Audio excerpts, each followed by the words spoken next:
Morning. Very sad morning. When this committee, the oldest and most continuous in the Congress, neglects its responsibility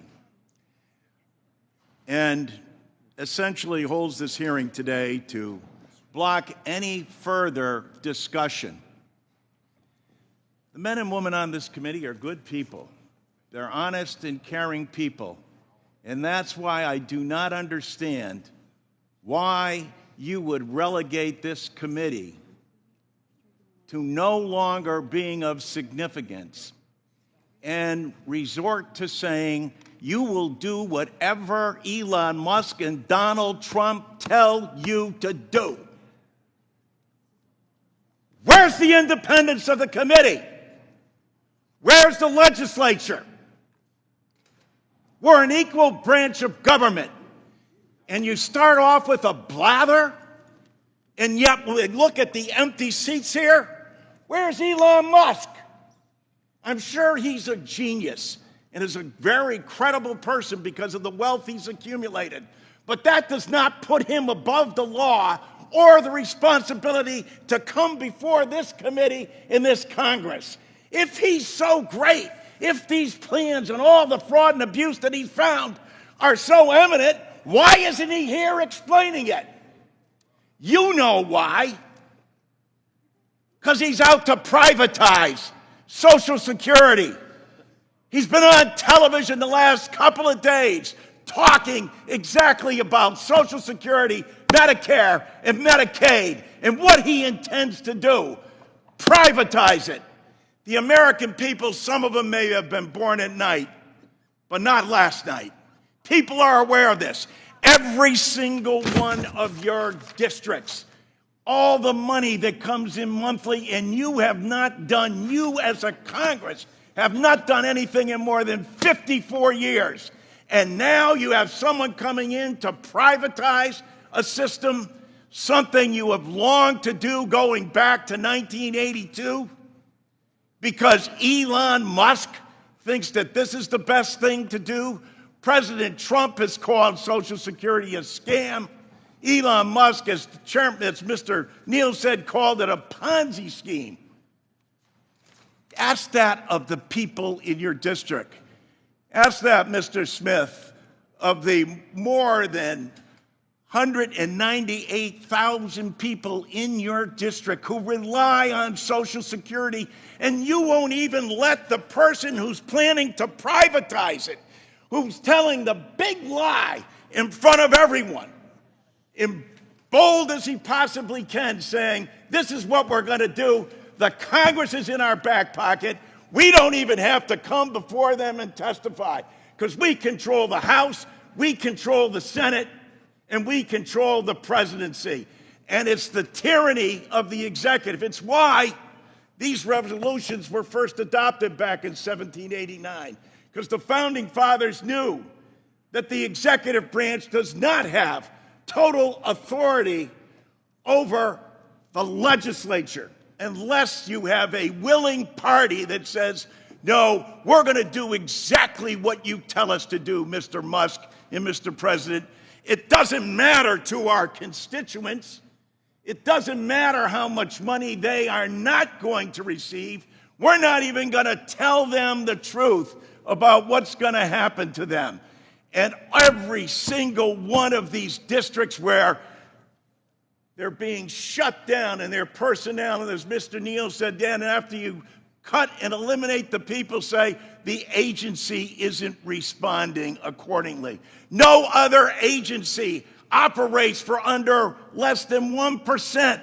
With that, they administer to over 70 million people in the nation's #1 anti-poverty program for the elderly and children. Shame! Shame! Can't bring people in front of this body? If he's right, if they're so good, if they're so just, why aren't they here telling the American people about it? They're not, because you know the truth. It's about privatization. I yield back. No time to yield. Mr. Arrington? I can hardly sit here. I was hoping to just let my Democrat colleagues sound off this morning, get through their one-act plays, but I can't. I can't sit here and listen to this grandstanding. They wear their armor of indignation proudly, but we know what's underneath that. And I hate to question the motives of my colleagues, but this is we have touched a nerve, Mr. Chairman, and we have entered the inner sanctum of the Democrats' temple. And I think that holy grail is the government and their unionized government employees. And if you get anywhere near it, this is the reaction you're going to get. My friend said they didn't vote for these things. They didn't vote for this deep cleaning in the bureaucracy. They didn't vote for the kind of rooting out of waste and fraud, but they say that with a false narrative and with fear-mongering for Medicaid beneficiaries, and they try to scare, no, sir, I got to finish this. They're trying to scare our seniors and scare the most vulnerable. That's a long-standing tactic. But the American people didn't vote for transgender operas in Colombia. But where's the indignation on that? I haven't heard a single person talk about that. What about the transgender comic books and the DEI musicals in Ireland and all this absurd and insulting example after example of just complete and utter wasting the taxpayer dollar? The GAO, the Government Accountability Office, that's a government entity, so you ought to bow down to that authority as well and accept it hook, line, and sinker for their data and statement on fraud, which is up to $5 trillion over the 10-year window. $5 trillion. Where is the outrage on all of that? I've never heard it, not one time. This is, I hear about the unelected billionaires because you all love class warfare. You love to divide people by race and gender and class. That is the MO. I mean, God, I love you guys as people, but your party is broken and bankrupt, and that's why the taxpayers put this president in office and gave us unilateral, unified Republican leadership, because they want us to make sure that their tax dollars are protected and that they're being spent wisely, and that we act as fiduciaries, and that the people who were intended to get benefits from these programs are getting them, but not illegal immigrants and not people that are not qualified. I see the list you're holding up. Enough with the theater. Where is the outrage? Are you not insulted by this list? You want me to read this list? You want me to go through the same list of indigenous people, inclusive justice, primary literacy, female empowerment, personalized 3D avatar tools for gender identities? This is stupid. This is stupid. Mr. Chairman, reclaiming my time. You got your time. Where was the concern for conflicts of interest and abuse of power when the IRS leadership and the special prosecutors from the Biden DOJ were obstructing the investigation into the Hunter Biden scheme? And your president said, I don't know anything about it, never been involved. And we knew that wasn't true, and we discovered it wasn't. But where was the drive and the passion that I see from you all, my colleagues, on that issue and the transparency or lack thereof for the last 2 or 3 years? I never see this until we're talking about the tip-to-tail audit of the federal government to root out wasteful spending and act as fiduciaries on behalf of the taxpayers. It's unbelievable to me. It's unbelievable, but I think it's on such display today that the American people in their good judgment are reading right through it just like I am. And again, if you want to wander in the wilderness for 40 years, you're making a good case to do that to the American people. They're on our side on this issue.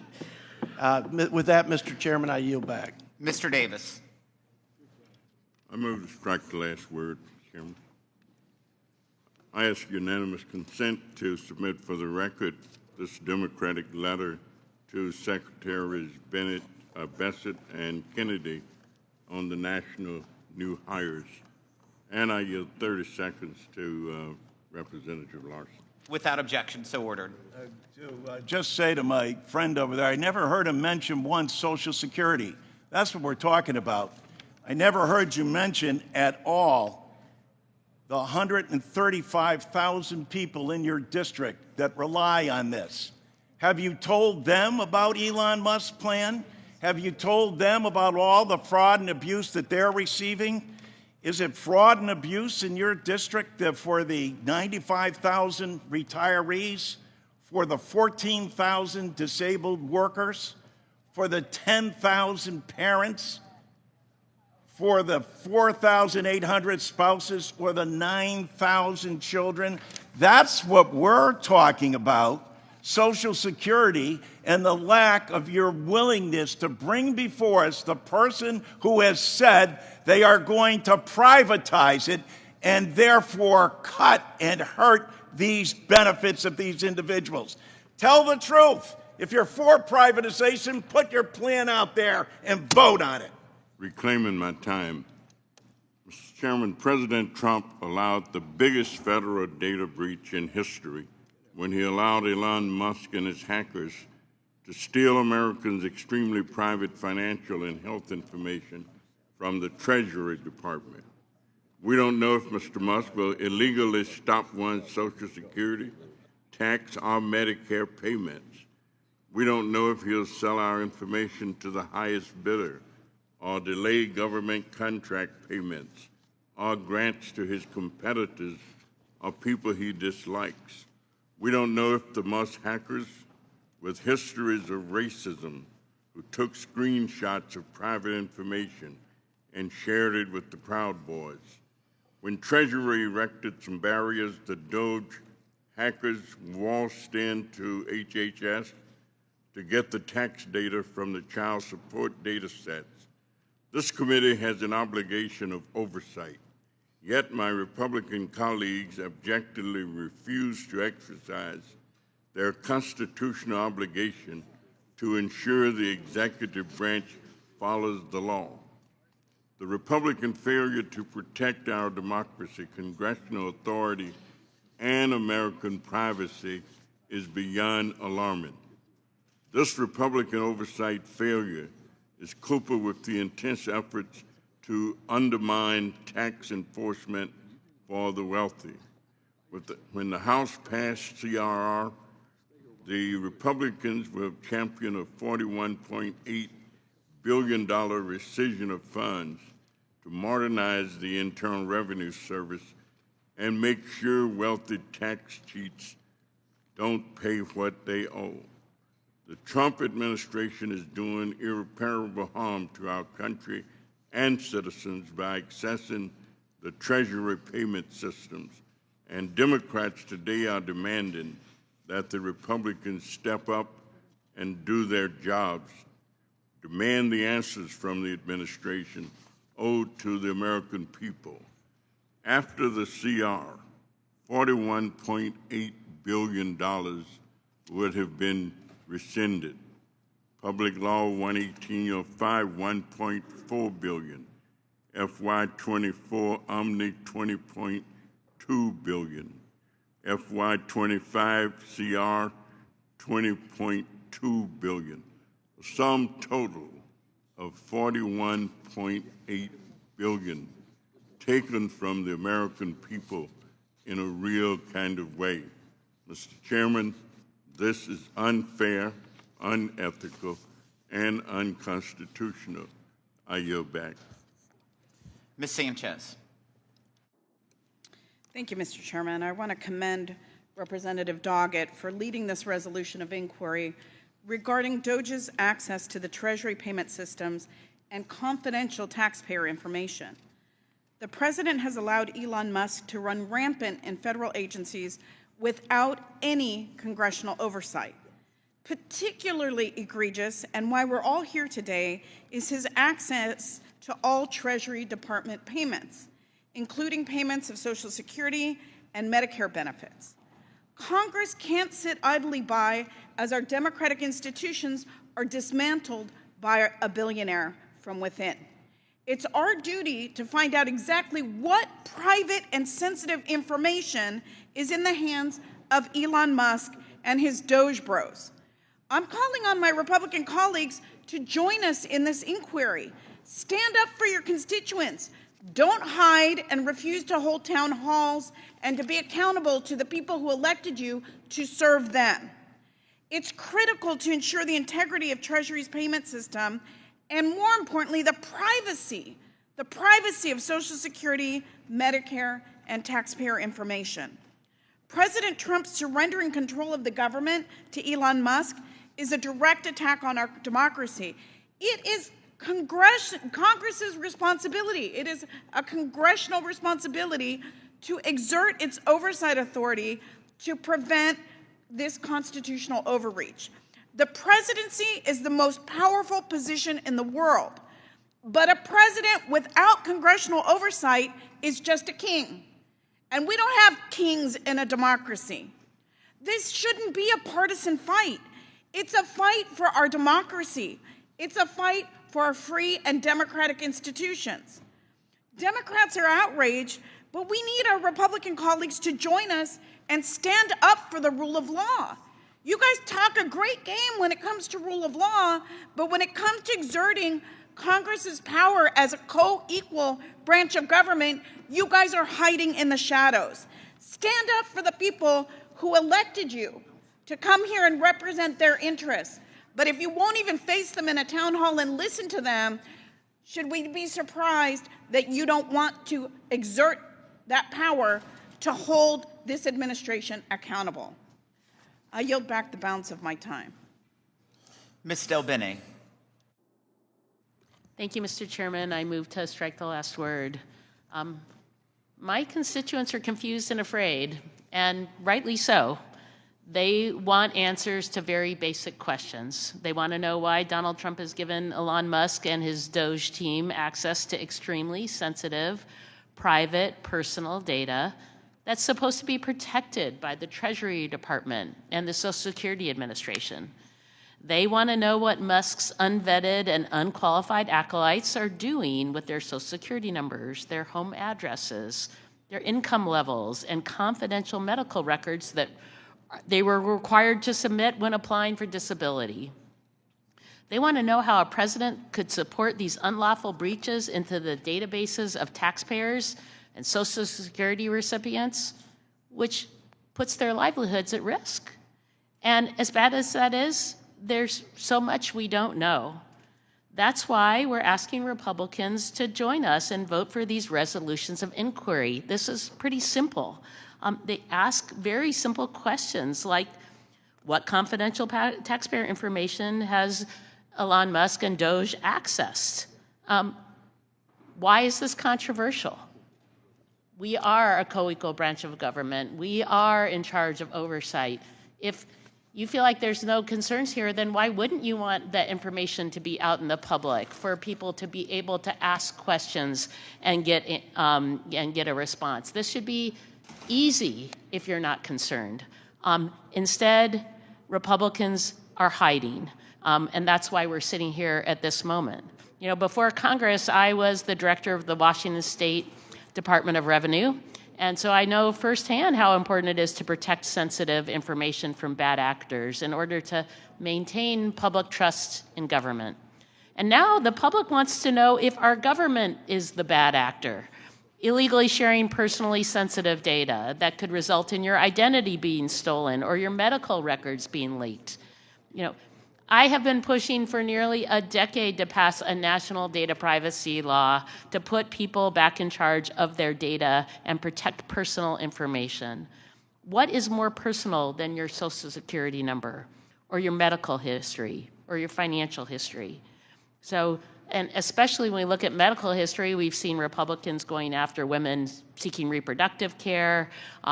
People are worried about health care being cut, targeting those with pre-existing conditions or whoever else they want to target next. Of course, people are concerned about how information will be used. We should be trying to strengthen privacy laws, not undermine existing laws by letting random DOGE staffers breach existing law by accessing private taxpayer data. This should be a bipartisan effort to get answers to questions, and it's incredibly disappointing to see Republicans trying to avoid even the most basic questions from being asked. And as Congresswoman Sanchez suggested too, maybe not surprising if folks aren't even willing to have a town hall and listen to their constituents. So it's important that we ask these questions, and it's important that we get answers. And I yield back. Mr. Smucker. Thank you, Mr. Chairman. It's fascinating this morning to hear the feigned outrage of the Democrats today. It's as if they haven't heard the message of this previous election, like it never occurred. I can tell you, in my district, what the American people wanted was to prioritize America, prioritize the American people over the bureaucracy, over the massive federal government. Do you know today that government spending is over 1/3 of GDP? This is what the Democrats are defending. Over 3 million employees in the federal government alone, not including state and local. And the fallacies that have been brought up here today, Social Security being privatized, no one has mentioned that. In fact, the president has said he wants to protect Social Security. Look at his record in his first 4 years. No, that I will not yield. Look at his record in the first 4 years. He did nothing to change Social Security in any way. And he said multiple times he's going to protect Social Security, going to protect Medicare. And I can tell you, every Republican on this side of the aisle believes and agrees that we should protect the vulnerable among us. We should protect those programs for individuals who truly need them, who have been paying into the system. So it's bizarre. It's outrageous, the kind of things that they've been saying. Now, let's talk a little bit about Musk. And Mr. Larson in particular knows that Social Security will be bankrupt in 9 years or 10 years. At that point, no, I'm not going to yield. You had your time. You had your time. Will be in 9 or 10 years, projections show that what is owed in Social Security will be more than we're taking in. So you ought to be extremely happy if we're finding waste in the system, because every dollar of waste in Social Security, in Medicare, in every other program, every dollar of waste and fraud is a dollar that is available to the people, to the recipients who deserve that service. So, you know, many presidents have tried this. We've seen under the Clinton years, they trimmed back the federal workforce. Nixon talked about it. But this is finally a president who's willing to take on the bureaucracy and really make a difference. 3 million employees. You don't think that we can find some ways to trim? And you know, we've heard reports here, there's waste all over the place, there's fraud. And what Mr. Musk is finding could impact our deficit in a big way. The American people know that we're bankrupt. The American people know we're bankrupt. Just think of this. This year, we're spending $7 trillion and we're taking in $5 trillion. You're all you're arguing to keep that. If we don't change our course, we're going to see a sovereign debt crisis, and every American is going to be impacted. Will the gentleman yield? No, I'm not going to yield. You voted to you have yesterday. You'll have your time. I'm not yielding. We will have a sovereign debt crisis if we don't change course. And where we should start is exactly what the president is doing. Root out every bit of waste and fraud that we can find. That's where we should start. It might make an amazing difference. This is why, by the way, I think you're on the wrong side of this. I think the American people are going to see the kind of waste and fraud. They support this. Why do you think today the majority of the American people support what Elon Musk is doing? Why do you think today the majority of the American people support what the president is doing? And one other thing. You keep talking about him. He should be right here. You can follow what he's doing. He's doing interviews. He's got DOGE.gov. He's uncovering what he's doing. This is not someone who is doing this in the dark.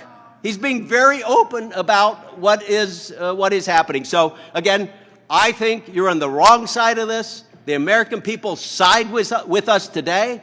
They sided with us in this previous election, and you keep this up, they're going to be siding with us with many elections to come. I yield back. Thank you. I will make sure that whenever we give 5 minutes to each member, it's honored without disruption.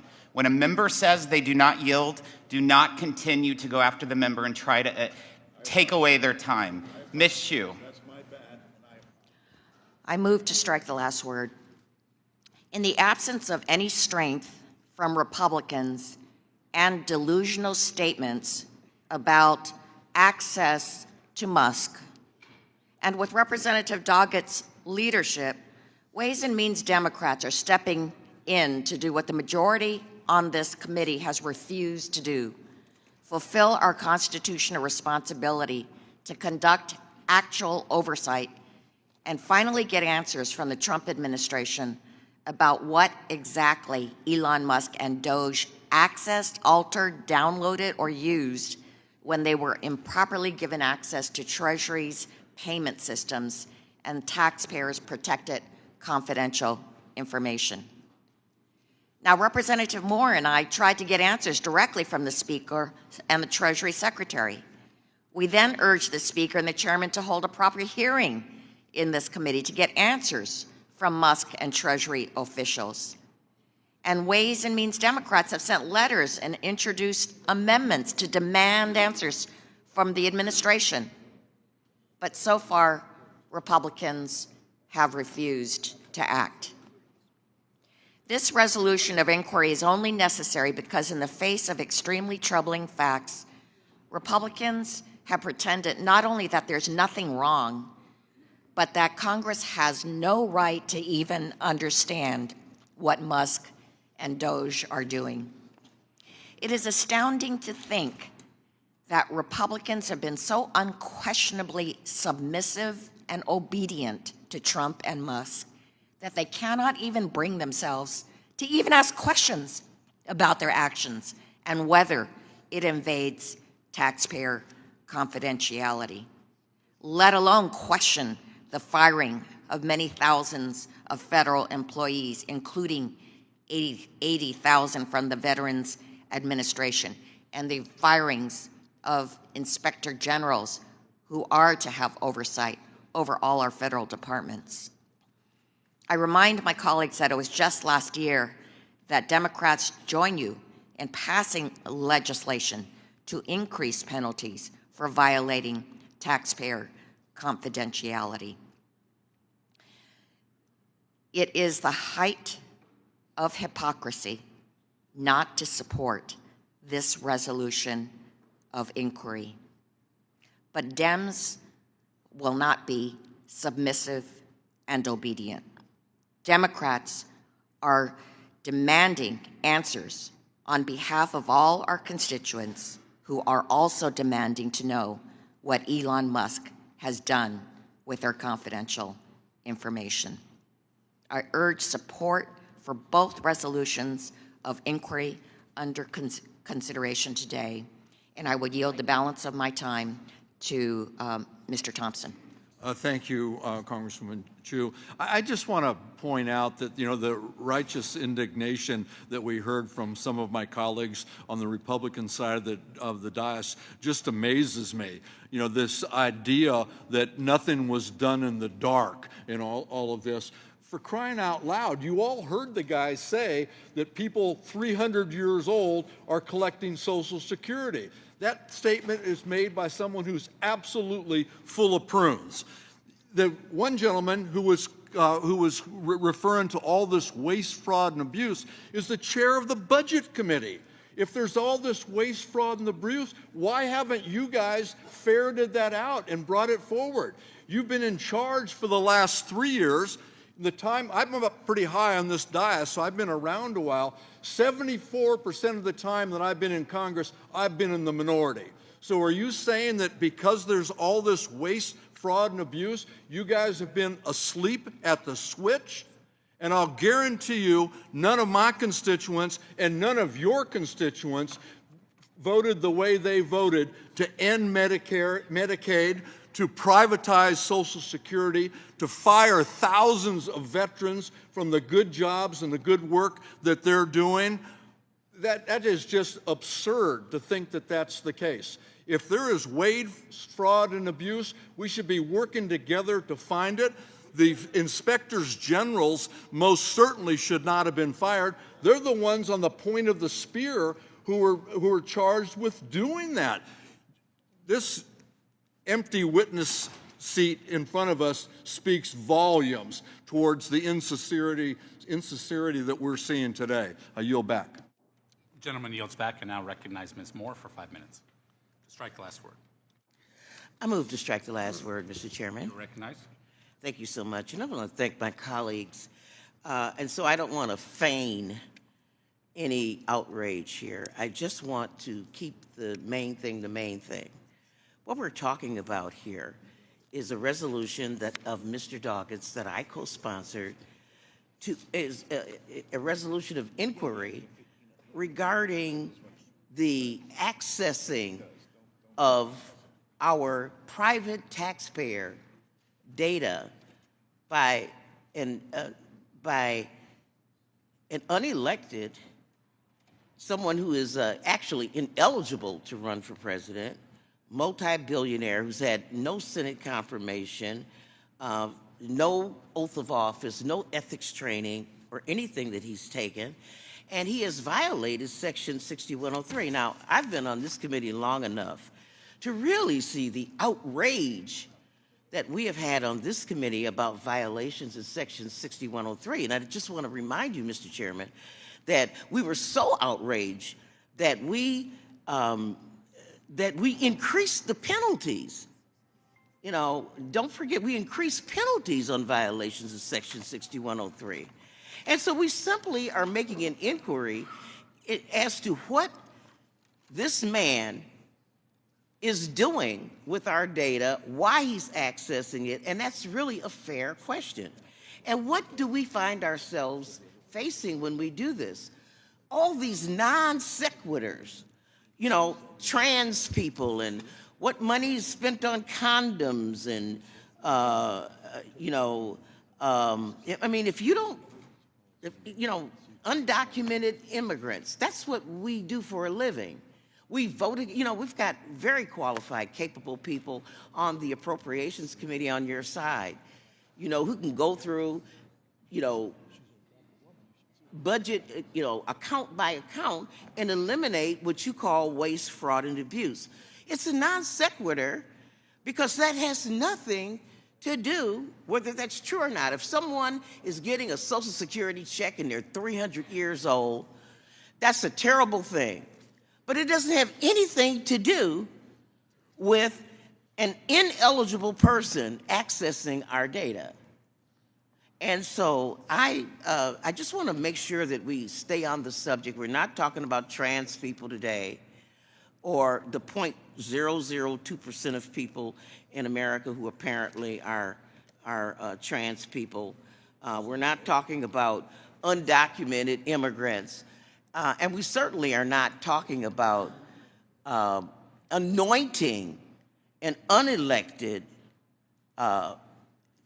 naturalized citizen, not born here in America, citizen, who's a billionaire, to be able to march in with federal marshals, even at the direction, and to literally threaten people out of their seats to access our information. So now, if this is not a crime that has been committed, which is what I think it is, then we should have Mr. Musk sitting there explaining to us how going through our Social Security information, our taxpayer information, is going to rid us of the problem of trans people. How it's going to solve, how it's going to reconcile, you know, the majority party's concern about diversity, equity, and inclusion. You know, what's the plan for excluding people through going through our personal information? It's a non sequitur. And I would yield the last 55 seconds to my good friend, Mr. Larson. Mr. Larson is recognized. Thank you, Ms. Moore. And let me say, having both chaired the Social Security Subcommittee and now being the ranking member, I get upset because of what's happening to the American people. These are good and decent people on both sides of the aisle. But fundamentally, you're telling me that there is no obligation to have the man who's been placed in charge of finding $2 trillion in cuts, who has said publicly on more than one occasion that yes, 70% of the budget is Medicare, Medicaid, Social Security, and defense, and that's what we're going after. Only one of those areas has a trust fund of $2,700,000,000. Gentleman's time has expired. I yield back, Mr. Chairman. Thank you. I now recognize Mr. Kelly to strike the last word. Thank you, Chairman. I'd like to yield my time to Mr. Smucker. Mr. Smucker is recognized. Just like to make a point in regards to access to taxpayer information. I would assume that every employee of the IRS has access to taxpayer information. I would assume, particularly those who are auditing accounts, are going to have access to some taxpayer information. And I just want to remind folks listening that the Democrats just last year were advocating to hire tens of thousands more, maybe as many as 80,000 additional auditors, or at least people in the IRS, all of who have had access to taxpayer information. We're talking maybe 100 people here who have potential access to taxpayer information. Will the gentleman yield? No. And I want to remind one other thing. There was a leak of taxpayer information, a massive leak. And we're learning that may have been 450,000 taxpayers' information or more. And I didn't hear a lot of outrage from Democrats because it matched their political narrative that, you know, it was the taxpayer information of some of the highest income earners. And I heard a lot of Democrats celebrating, maybe not here, but a lot of Democrats across the country celebrated that an independent contractor who did have access to taxpayer information released that information to the American public. Where was the outrage we're hearing today then? Where was the outrage then? I yield back. Thank you. Gentleman yields back. Mr. Boyle is recognized to strike the last word. Thank you, Mr. Chair. You know, I would encourage everyone, not just the members of this committee, but everyone who is watching and listening to read this resolution. It'll only take you a couple minutes. It's just 2 pages. This is about as straightforward a resolution as it gets. I honestly don't understand why anyone would vote against this. It is providing all of us necessary information about what exactly has been accessed. That's important information if you care about privacy, if you care about security, and frankly, I would think that if those who are involved with Mr. Musk's effort are proud of the work they're doing, I would think they would want this information to be out. Why wouldn't we want to give taxpayers and all the American people transparency? Why wouldn't we want a full airing of exactly what has been accessed? The logs, the documents, our private information. I'll save any comments about Social Security until later when we're on that resolution, but specifically in Treasury, they have access to our Social Security numbers, date of birth, home address, our full employment history, salary. If some 21-year-old frat bro working for Elon Musk has access to that, I would rather like to know it. I think the folks who I represent, 765,000 of them in the city of Philadelphia, absolutely want to know who is seeing their most private data and most private information. I think that that transcends whether one is a Democrat, Republican, independent, voter, or non-voter. I think, frankly, it is just common sense. And at the very least, this is something that all of us as fellow Americans should be able to vote and provide that level of transparency to the American people. And those who don't want to provide that level of transparency, it raises questions. Why don't they want that transparency? Now, I have a few further things I could say, but I want to yield to my good friend and colleague, Mr. Doggett of Texas, the 2.5 minutes remaining. Well, thank you very much. We've heard a lot of huffing and puffing. We've heard distraction to foreign aid and many other issues, but not one of the Republicans who have challenged this resolution have given us any reason, any explanation as to why Musk needs every American's taxpayer data, their banking, their Social Security records, and who knows what else. These federal databases that the Musketeers have sought access to even contain sensitive information on child custodial arrangements that are used in administering the child tax credit. And so while tax season is underway, American taxpayers particularly deserve some answers. And I've been getting calls from people in Austin expressing concern and suggesting that they want to delay the filing of their tax return this year because they're not sure that they want an unelected billionaire going through it and invading their privacy on some illegitimate fishing expedition. A number of these constituents have questioned whether they can be sure that their information is safe. Some are holding off on filing, and in fact, they're not alone, because so far this tax filing season, about 2 million fewer Americans have filed their taxes compared to the same period last year. The young genius hackers that Musk hired as Musketeers had their own website hacked last month, raising questions about their ability to protect this data. Now, I'm particularly pleased that Mr. Smucker mentioned Mr. Nixon. You know, we have had a previous criminal in the White House, and his name was Richard Nixon. And because of his lawlessness, this Congress reacted, finally, belatedly, to the Watergate events. And one of the things that Congress did, because a lawless Nixon administration attempted to weaponize the IRS against its opponents, was to pass a new law.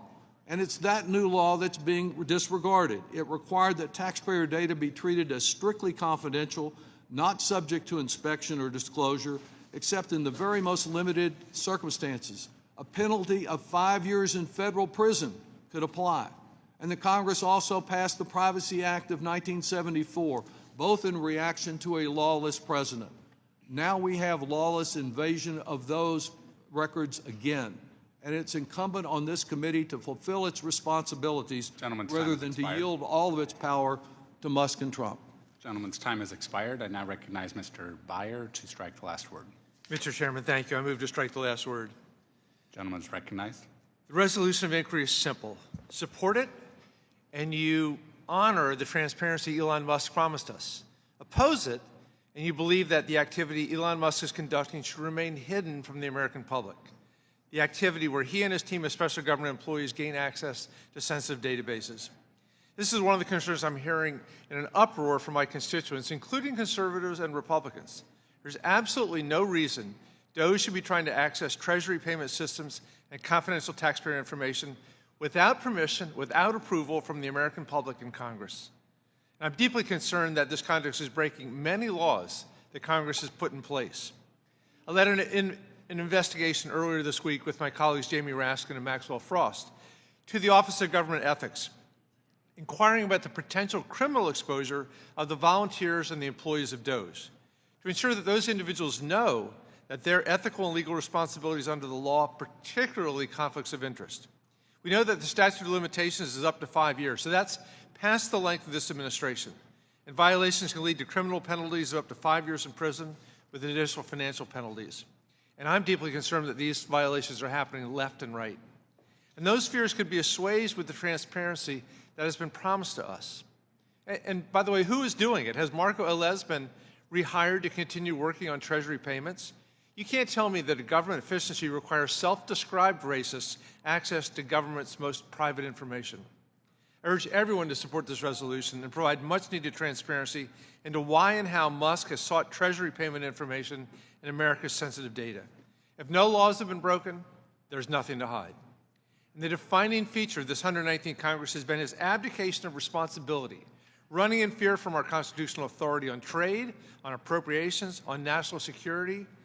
My number one question from my constituents is, when will your Republican colleagues step up and do their jobs? We should not continue that today. And Mr. Chairman, I yield the balance of my time to Congressman Doggett. Thank you very much. So let's turn to the multiple efforts of DOGE to invade Americans' privacy. Republicans cannot justify and have not justified for 1 second this morning why that invasion occurred. And they refuse to bring anyone. They leave the witness chair empty for us to inquire regarding what happened here and how much damage was done. So we proceed without full information, but what we do know is that first Mr. Musk sought tax information that is housed in the Treasury's Bureau of Fiscal Services. And when the former nonpartisan top career official at the Treasury Department, a trusted guardian of Americans' privacy under both Republican and Democratic presidents for more than 35 years, when he rebuffed Musk and said he wanted to protect the privacy as he had done for 3 decades, he was pushed aside.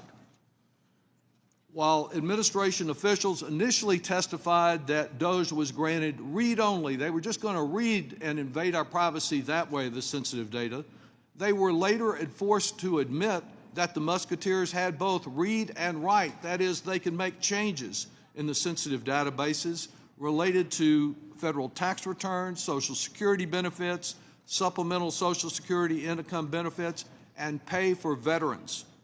Not satisfied with this temporary access to American families' financial information, Musk then came for some of the even more highly guarded taxpayer data that's contained in the IRS Integrated Data Retrieval System. This is a system to which access is denied to political officials, even the IRS commissioner, the taxpayer advocate, and the IRS chief information officer. And I want to respond directly to you, Mr. Smucker, about that and your claim that there were hundreds of additional people that we wanted to have go into all this data. What we wanted was to enforce the tax laws. We wanted the tax cheats to be brought to justice. You all took the cop off the beat. But let me make this point. The data that Musk and the Musketeers are seeking, that they perhaps got exposed, is data that is so sensitive that even the IRS commissioner is not entitled to see it. That is protected data, protected until this happened. And the claim that because some of it that they got was anonymous would not get into the privacy was rebutted by Mr. Barthold when I questioned him as the head of the Joint Committee on Taxation, an independent, nonpartisan group who explained to us how that data could be used when Mr. Musk and his AI and his minions and his Musketeers get together and compare these databases and invade our privacy. We must adopt this resolution. I yield back. Gentleman yields. Now recognize Mr. Evans to strike the last word. Thank you, Mr. Chairman. Mr. Chairman, this conversation led by Mr. Doggett. The gentleman could speak into the microphone. This conversation led by Mr. Doggett, I think he needs to get more. So I'd like to yield my time to Mr. Doggett.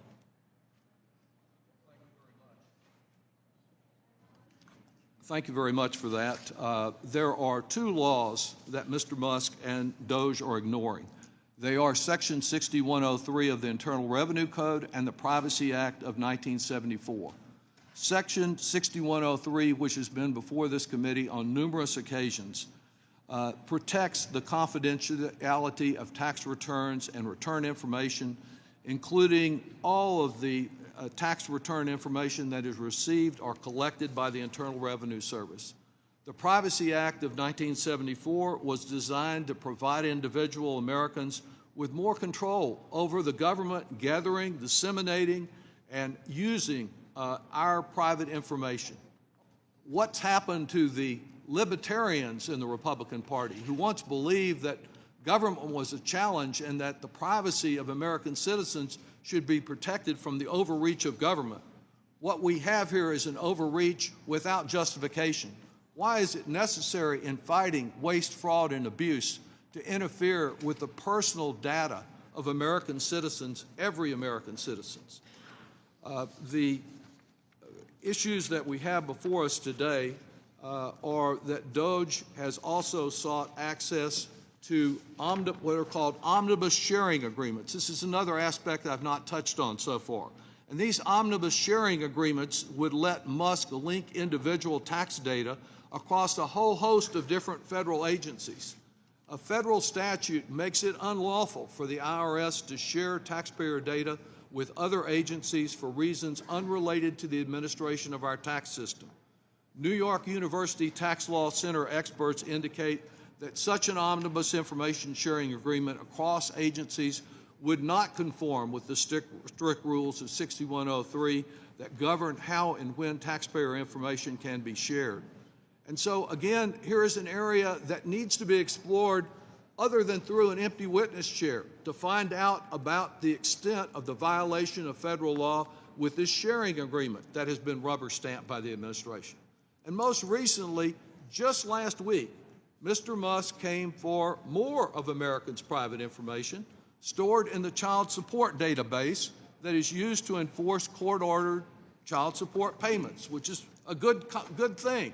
But each agency receives tax data that has a detailed data sharing agreement with IRS, and they have to comply with those taxpayer privacy protections when that goes over to the Department of Health and Human Services.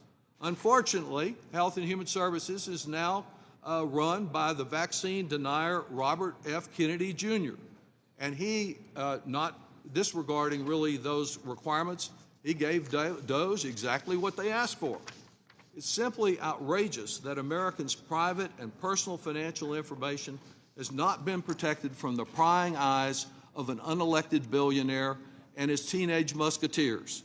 At a bare minimum, Congress and the American people need a full accounting of what data has been shared with Musk and DOGE and for what purposes.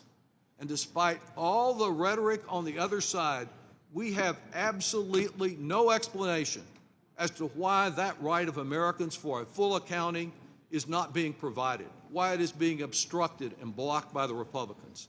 Answers to this resolution of inquiry on behalf of all the Democrats on this committee will provide us with a little of that accounting.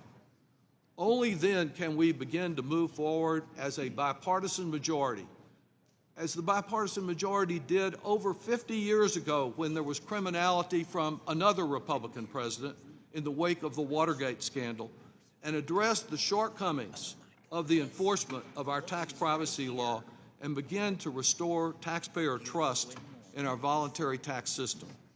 The Republicans basically say they don't know and they don't care what Musk is doing with your personal tax return, your Social Security information, your health data, anything concerning child custody. And by blocking this resolution, they just want to ensure that no questions are asked and no information about this likely violation of multiple federal laws ever becomes public. That's why we should adopt this resolution, and I yield back. Mr. Schneider. Thank you, Mr. Chairman. I move to strike the last word. Thank you. So many things we've said today. We've been here mostly talking past each other on a lot of different things. Earlier it was suggested that we're missing the message of the previous election. And I think the message of the last election was it's the economy, stupid, as it's been every election. And it was pocketbook issues. It was people saying, help us. We don't want to just have an easier time making ends meet. We want to be able to get ahead and give our kids a better future. The message of the last election was not privatize Social Security, make it harder to have security and dignity in retirement. It wasn't cutting access to health care for 70 million people by slashing Medicaid. It wasn't giving up our personal data to an unelected bureaucrat, billionaire, oligarch, so he can profit off of that data and do God knows what else. So I'm proud to join my Democratic colleagues today to demand that the Trump administration and Elon Musk are providing this body, as is our responsibility, accurate information on what they are doing with the data of Americans they are capturing from the Department of Treasury. Elon Musk and his team are unelected and unvetted. The so-called Department of Government Efficiency is accessing private systems they are doing so laden with their own personal conflicts and ethical concerns. They have no business rummaging around taxpayers' private financial data and information. Unfortunately, we're seeing at every turn DOGE is trying to access not just Treasury information, but information of all the departments that they have with our personal information, including our individual Social Security numbers, our home address, our bank account information, and so much more. Now, I know from personal experience, 20 years ago, I had my identity stolen. We caught it very quickly, likely within hours, and yet it took me years to take care of all of the implications that had. We all get notifications in the mail that this system or that system has been breached and what actions we should be taking. We should be protecting American citizens' information in this committee. And yet what I'm hearing from my colleagues on the other side is talk about fraud, waste, and abuse. We agree. Everyone on this committee says we should be looking for ways to make government more efficient and more effective, and looking for ways to put in place systems to catch and punish fraud, waste, and abuse. But we're allowing unelected officials to access personal identity that can give them great power over the American people, and used improperly can cause great damage. The systems at the Department of Treasury contain sensitive, extensive details about all of our individuals' lives. Now, Elon Musk wants you to think that he is a patriot, but he is far from it. He is not interested in keeping that private data safe. In fact, we suspect he is more interested in using that private data to enrich himself. Allowing unvetted and inexperienced personnel to access this system is a recipe for disaster, leaving taxpayers' sensitive information vulnerable, either by DOGE or by external actors. What we're asking today, and I am astonished that my colleagues are not joining us in this on the other side of the aisle, what we are asking for today is that the American people understand and know with confidence what DOGE's access of their personal information and how they are using it. It's that simple. Since my Republican colleagues refuse to apply the normal standards of transparency to DOGE, we are forced to do so with this resolution today. And if I can extend to other things that might have been said, that were said earlier, we did scream out loud and vociferously when people accessed information. My colleagues suggested that employees at the IRS have access to our personal tax records. Some have access to some records when they have a necessary reason to do so. They can't rummage through the system. We had a hearing in this committee talking about that. No one has access to everything over there until last month when Elon Musk and his DOGE bros, young people who lack experience, are exuding in overconfidence and believe they know more than the elected officials sitting on this body, they have access to it today. We should all be upset. And I am astonished by the silence, the acquiescence, the submissiveness of my Republican colleagues to let the executive branch to do the responsibilities that should be our responsibility assigned to us in the Constitution, in this committee. And I wish we could join together to ask for this information to protect the American people. I yield back. Oh, can I have your 4 seconds? Yes. Yes. Thank you so much, Mr. Schneider, and thank you, Mr. Chairman. I have a unanimous consent request to place in the record the Taxpayer Bill of Rights, which really elucidates the right of confidentiality and privacy. Without objection. Thank you. Thank you, Chairman, for the extra time. Mr. Gomez.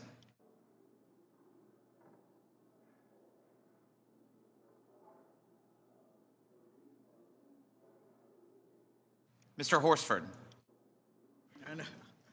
Thank you, Chairman Smith. I move to strike their last word.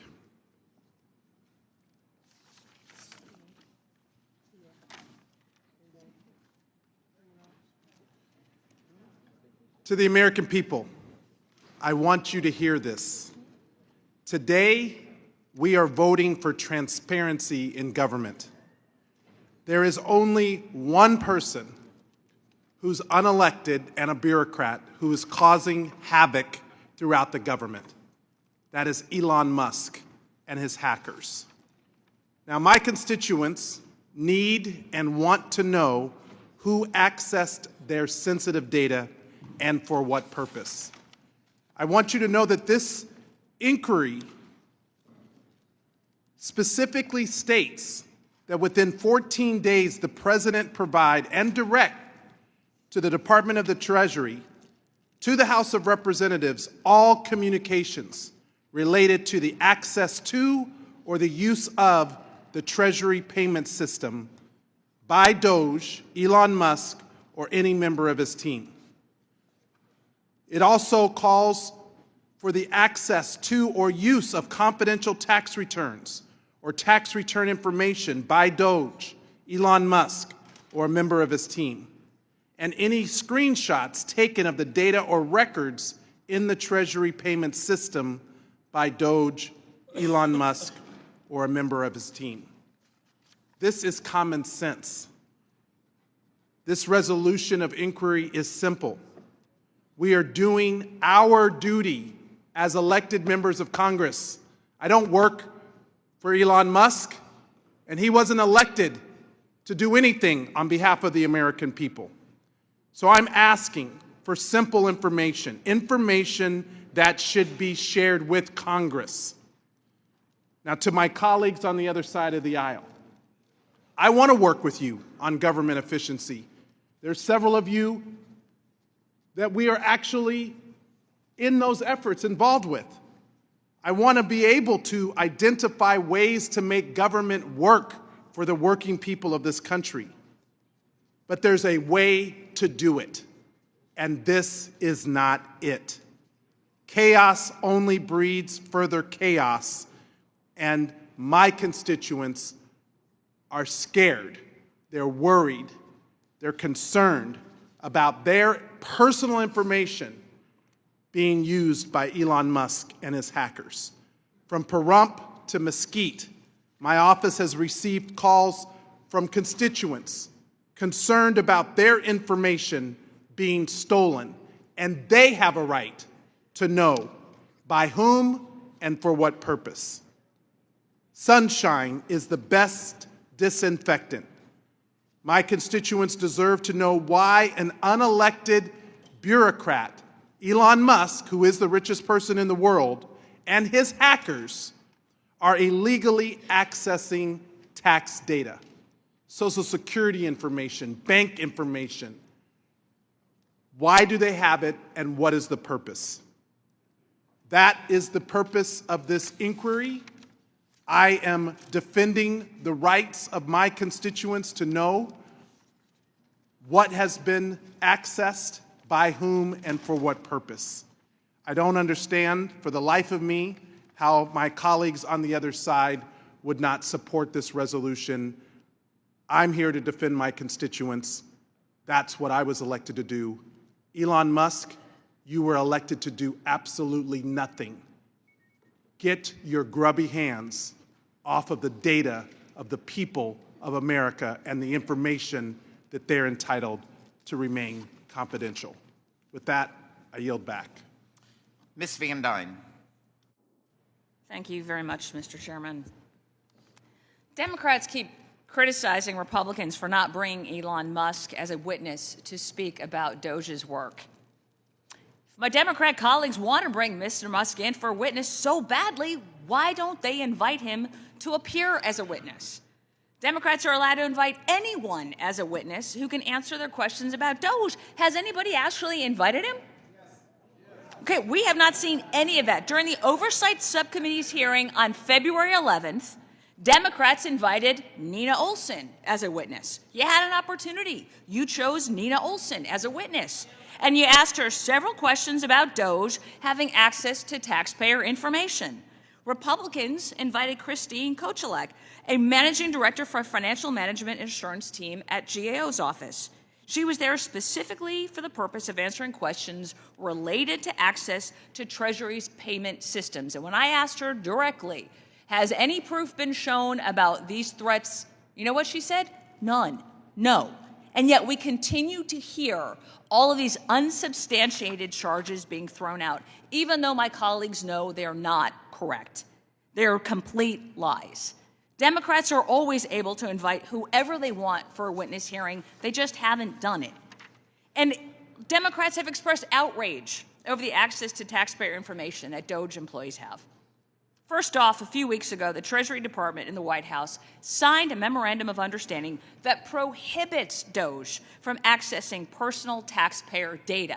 They know this, and yet we've spent over an hour and 45 minutes listening to charges that they know, again, are lies. Second, the Treasury Inspector General for Tax Administration has released data on just how many individuals have already had access to sensitive information within the IRS.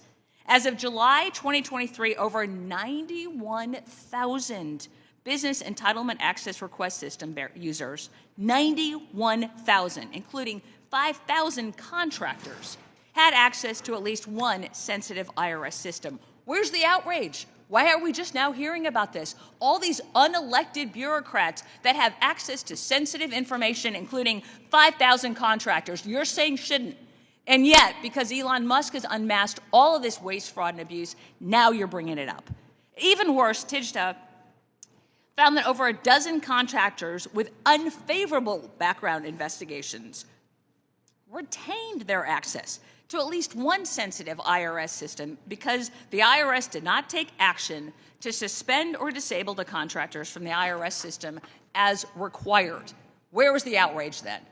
So if Democrats were serious about protecting taxpayer information, they would have raised concerns about this report and articles that ProPublica and the New York Times published using illegally obtained taxpayer information to publish stories attacking President Trump and other Americans who had their data stolen.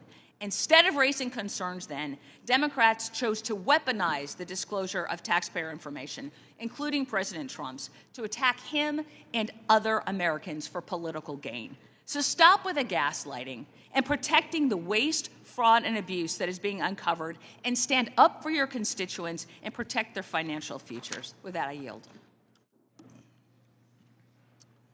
Ms. Plaskett. Mr. Chairman, can I ask a point of parliamentary inquiry? Or Mr. Yes. You want to point of parliamentary inquiry, then I'll do the strike of the last word. Okay. Point of parliamentary inquiry. Is there a mechanism where the committee could compel Mr. Musk to come and testify before the committee? Because we are happy. I think Democrats would be happy to support that motion or that mechanism if the majority is willing to oblige us. But we are happy to do it. We'll take it under advisement. You're recognized to strike the last word. All right, Mr. Chairman. I move to strike the last word. So Ways and Means Democrats are demanding answers and fighting to protect taxpayers' privacy and access to their Social Security benefits. Elon Musk's DOGE has pushed for access to sensitive systems that hold private data on millions of Americans. These include the essential system the government uses to pay its bills, database that stores tax return and Social Security data used to set and pay Social Security benefits. These databases include highly sensitive information, including taxpayers' Social Security numbers, addresses, income information, debts, and property records. Republicans are letting an unelected billionaire ransack our government. It's not just dangerous, it's potentially illegal. We need to know what information Musk has access and what DOGE has done with people's personal information, especially if Musk's tech bros have stolen information for unauthorized purposes. President Trump has made it clear there will be no guardrails or oversight on Elon Musk, and his department and agency heads are being forced to get in line. That's why we have inspector generals, to prevent fraud. but Trump has fired them all. If the Trump administration won't hold Musk accountable, Congress must. Congress has the power to conduct oversight on the executive branch, and it is our duty to protect taxpayer and Social Security information. That is what Democrats are trying to do today. We have 2 resolutions of inquiry before the committee, and all they do is demand information regarding DOGE's intrusions at Treasury, IRS, and the Social Security Administration. We're asking whether Musk and his team access protected information like Social Security numbers and benefit information, addresses, tax debts, wage records, and bank information. We need to find out what's going on. But we can only do this if our Republican colleagues join us. And that's what we're asking them to do, to join us. Republicans either, in my opinion, either don't want to know what's going on, don't care what's going on, or are too scared of Musk to do anything about it. And trust me, I get it. Musk has a $500 billion baseball bat that he's willing to use electorally to make sure that any of you who step out of line, he puts you back in your place quickly. So I get it. I get why you're scared. I get why you're not protecting the tax information and Social Security information of millions of Americans. I get it. But we need you to have courage. We need you to step up. We need you to actually protect your constituents. Because what's going to happen is when Elon Musk does all the damage and he's gone, you will be holding the bag. And then there'll be no one there to protect you. So don't let him bully you guys into not doing your jobs. We need you to do your jobs. And listen, I get it. It's basic math. You have more votes than us. You can vote anything down that you want. But we need you all to step up and protect the American taxpayer. With that, I yield back. Mr. Swazi. Thank you, Mr. Chairman. There's a lot of back and forth here about a lot of different things. It's hard to figure out what to focus on. I think we all want to try and get rid of waste, fraud, and abuse in government. It's a major problem. It's going to require us to work together, less finger pointing. It would be great if we could get Mr. Musk to come in here and outline different ideas he has for cuts, and then we could vote on it through what's called the rescission process. That would be a great thing if we could, Mr. Chairman, I know you're going to take it under advisement, but it would be great if we could get Mr. Musk to just come here and sit here and lay out the different cuts that he thinks that should be made to the federal government. I think, there's a lot of back and forth here. Mr. Smucker was talking earlier about the deficits. I mean, we just voted yesterday. You guys voted yes. We voted no on a budget with $6.75 trillion in expenses and only $4.9 trillion in revenues. You voted yesterday for a massive deficit increasing budget. In addition, the big, beautiful bill that everybody's talking about is going to increase the federal deficit by even more, $3 trillion, because there's $4.5 trillion in tax cuts, but there's only about $1.5 trillion proposed in expense cuts. And those $1.5 trillion in expense cuts can't be made unless you cut Medicaid. And you said you don't want to cut Medicaid. So that's an additional, even under those rosy scenarios, an additional $3 trillion in deficits. So I don't know what you guys are talking about. You want to cut things, but you won't give us the specifics as to what's being done. Mr. Musk is operating. Ms. Van Dyne talked about the witnesses that were here the other day. I asked each of the witnesses specifically, do you know what Mr. Musk is doing? Do you know if I think you said 100 people are working for him, Lloyd? 100 people are working for Musk, I think you said? But I mean, did they get background checks? Do we know that? Do you know, I'll yield to Mr. Smucker. Do you know if they got background checks? No, you don't know. Nobody knows. We don't know if they got background checks. We don't know what kind of security clearances they have. We don't know what their backgrounds are. I mean, these are simple, basic questions in running a multi-trillion-dollar organization. Are the people that you have, and we hear different names about them, but they're young people that are gamers and hackers and computer experts. We don't know what their backgrounds are. We don't know if they got proper security clearances. We don't know if they have background checks. So we've got a big problem in the federal government. We've got way more in expenses than we have in revenues. It causes deficits. Our deficits are the highest percentage of our GDP than it's been in decades. The proposal, the CR that was passed yesterday increases the deficit. The big, beautiful bill that this group is proposing will dramatically increase the deficit. So you say we have to find expenses to cut. We need to go after waste, fraud, and abuse. Yes, let's do that. But we don't know what the expenses are that they're proposing. They're supposed to come before the Congress and propose specific cuts so that we can adjudge whether that makes sense. I don't think anybody here supports the idea when they cut the people that oversaw the nuclear stockpile. Nobody thought it was a good idea. Nobody thought it was a good idea when they cut the people that oversee the avian flu. Nobody thought it was a good idea when they cut the people that oversee a measles outbreak. Nobody thought those were good ideas. I don't think anybody here is going to think it's a good idea when they're cutting thousands and thousands and thousands of employees at Social Security so that when people start calling up Social Security and they can't get their calls answered, and then you guys are going to say, look at that, I told you it was broken, but you want to cut 10,000 employees out of the 54,000 that are there. And then there's going to be an argument, like there's been in the past, to privatize Social Security. So let's just work together. Let's say we all want to try and balance the budget. We all want to get rid of waste, fraud, and abuse. To do that, we have a process and procedure in place for the federal government. You can't do it through impoundment. That's been ruled by the courts, and there's laws specifically passed by Congress that you can't do it that way. You have to go through the rescission process.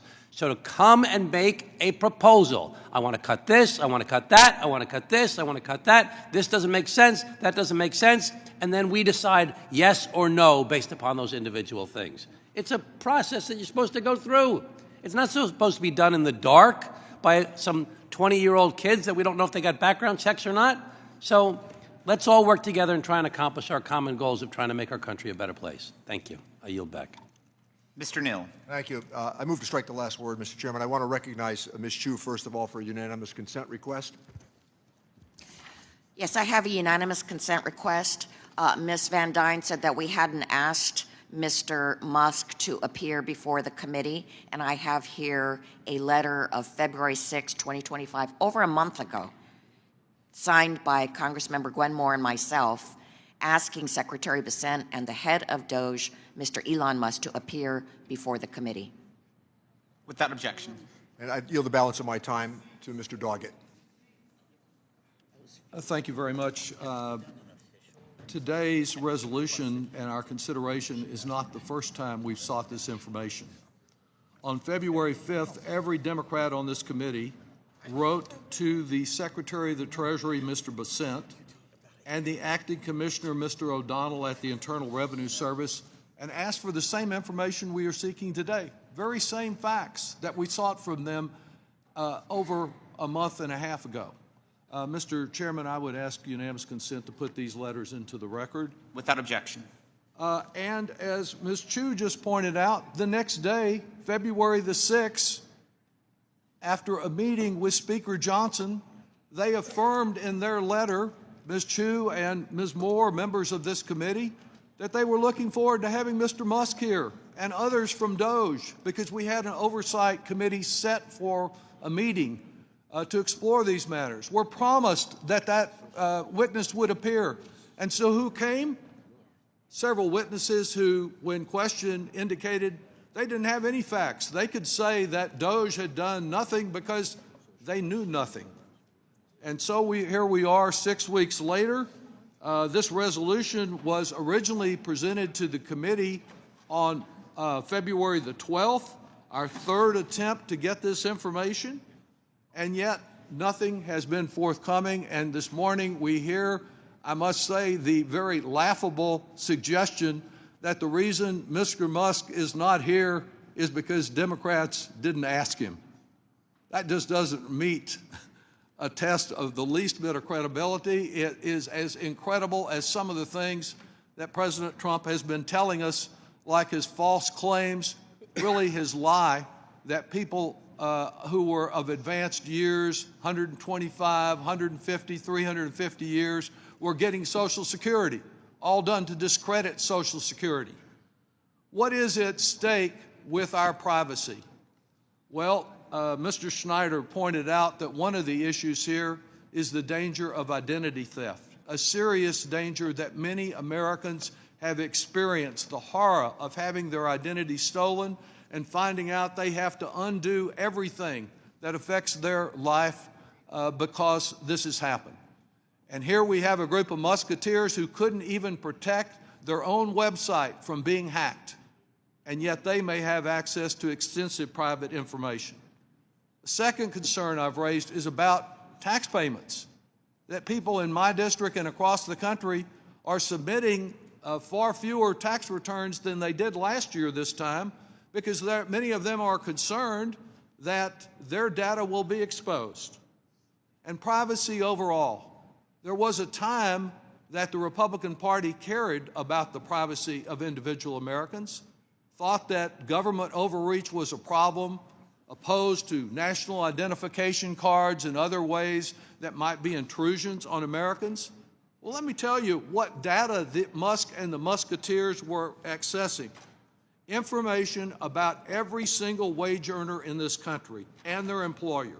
Wages, employer tax identification numbers, Social Security numbers, verified dates of unemployment insurance, Social Security records. And what they have told us this morning, other than these laughable suggestions, is that the only way that they, as Republicans in this new administration, can fight waste, fraud, and abuse is to expose the information, the private information of American citizens across this country. The only way they can fight waste, fraud, and abuse is to invade individual privacy and to give it to people like the 25-year-old self-described racist who expressed particular disdain for South Asians who are great members of our country, to give it to that kind of person to do with what they may.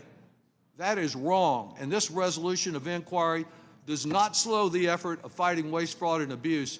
It does advance the effort of protecting the privacy of every single American, and I urge its adoption. Thank you. Are there additional members who wish to strike the last word?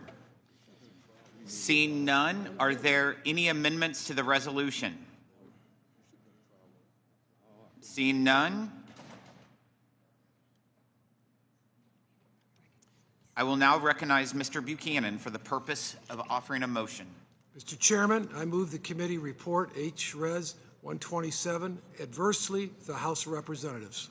The question is on the motion to report H-Res 127 adversely to the House of Representatives. The clerk will call the roll. Mr. Buchanan. Yes. Mr. Buchanan, yes. Mr. Smith of Nebraska. Yes. Mr. Smith of Nebraska, yes. Mr. Kelly. Mr. Kelly, yes. Mr. Schweikert. Yes. Mr. Schweikert, yes. Mr. LaHood. Mr. Arrington. Mr. Estes. Mr. Estes, yes. Mr. Smucker. Mr. Smucker, yes. Mr. Hearn. Yes. Mr. Hearn, yes. Mrs. Miller. Yes. Mrs. Miller, yes. Dr. Murphy. Dr. Murphy, yes. Mr. Kustoff. Mr. Kustoff, yes. Mr. Fitzpatrick. Yes. Mr. Fitzpatrick, yes. Mr. Stubbe. Mr. Stubbe, yes. Miss Tinney.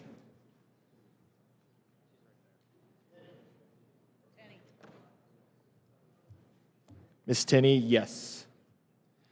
Mrs. Fishbach. Yes. Ms. Fishbach, yes. Mr. Moore.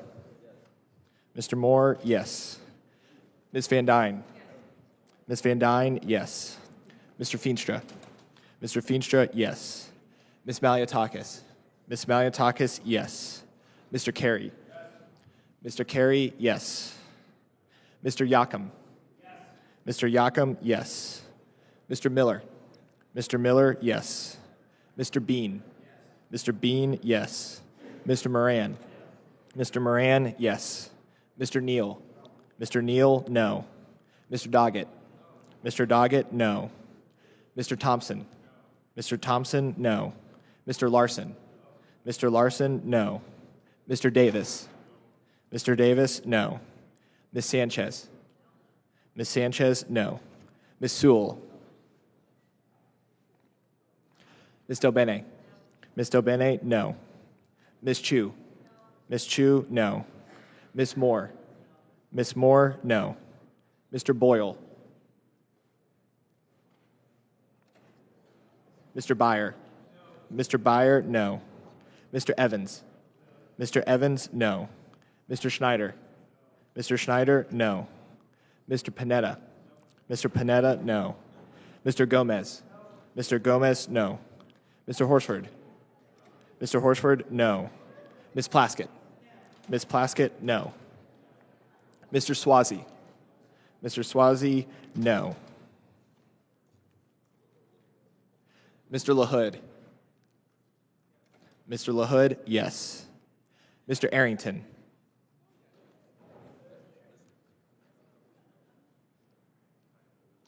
How is Ms. Sewell recorded? Ms. Sewell is not recorded. Ms. Sewell, no. Mr. Boyle?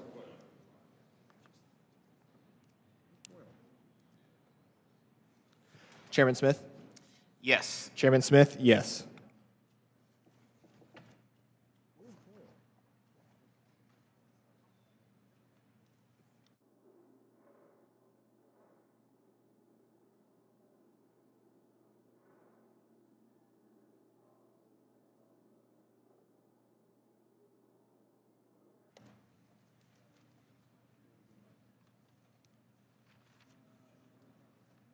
Clerk will report the vote.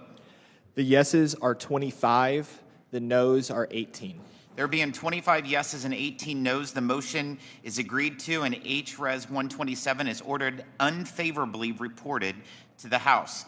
Without objection, members have 2 additional days to file with the committee clerk supplemental additional dissenting or minority views. Last November, the American people overwhelmingly rejected the Biden administration's efforts to put Washington and its bureaucrats ahead of everyday Americans.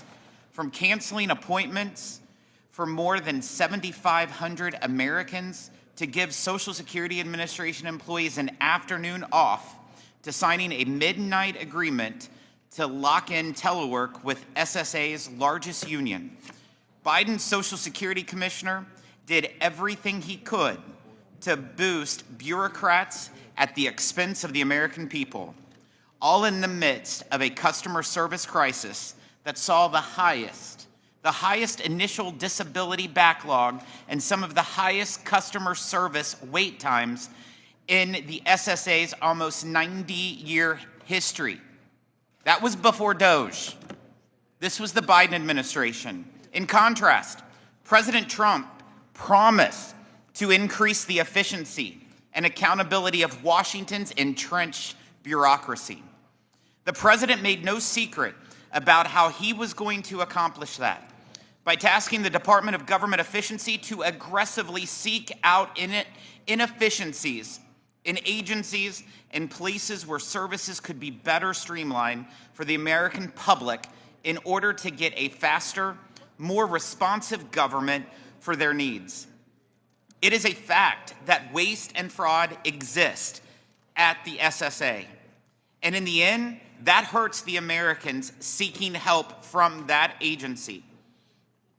In August of 2024, the SSA's Office of the Inspector General found $72 billion in improper payments by the agency between 2015 and 2022. President Trump knows that protecting Social Security includes rooting out fraud and waste to ensure that the right benefit is paid to the right person at the right time. This should be something everyone supports.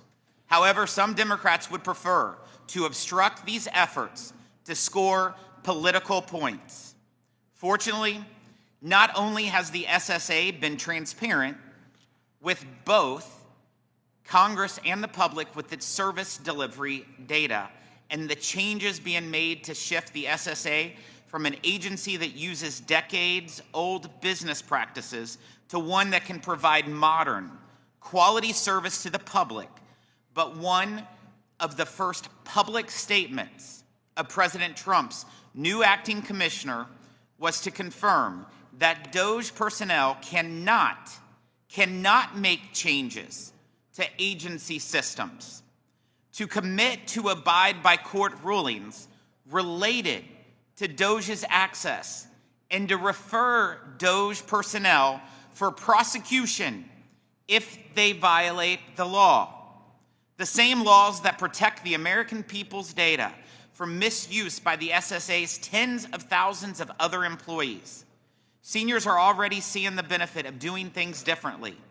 Beneficiaries affected by WEP and GPO are getting the back payments mandated by the Social Security Fairness Act faster than expected.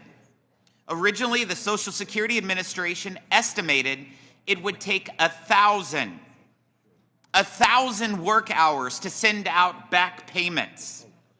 In a letter to Social Security, Chairman Ron Estes and myself wrote to SSA, and I quote, "We estimate that it will take about 1,000 work hours to process the actions required under the new law for the approximate 3.2 million affected beneficiaries.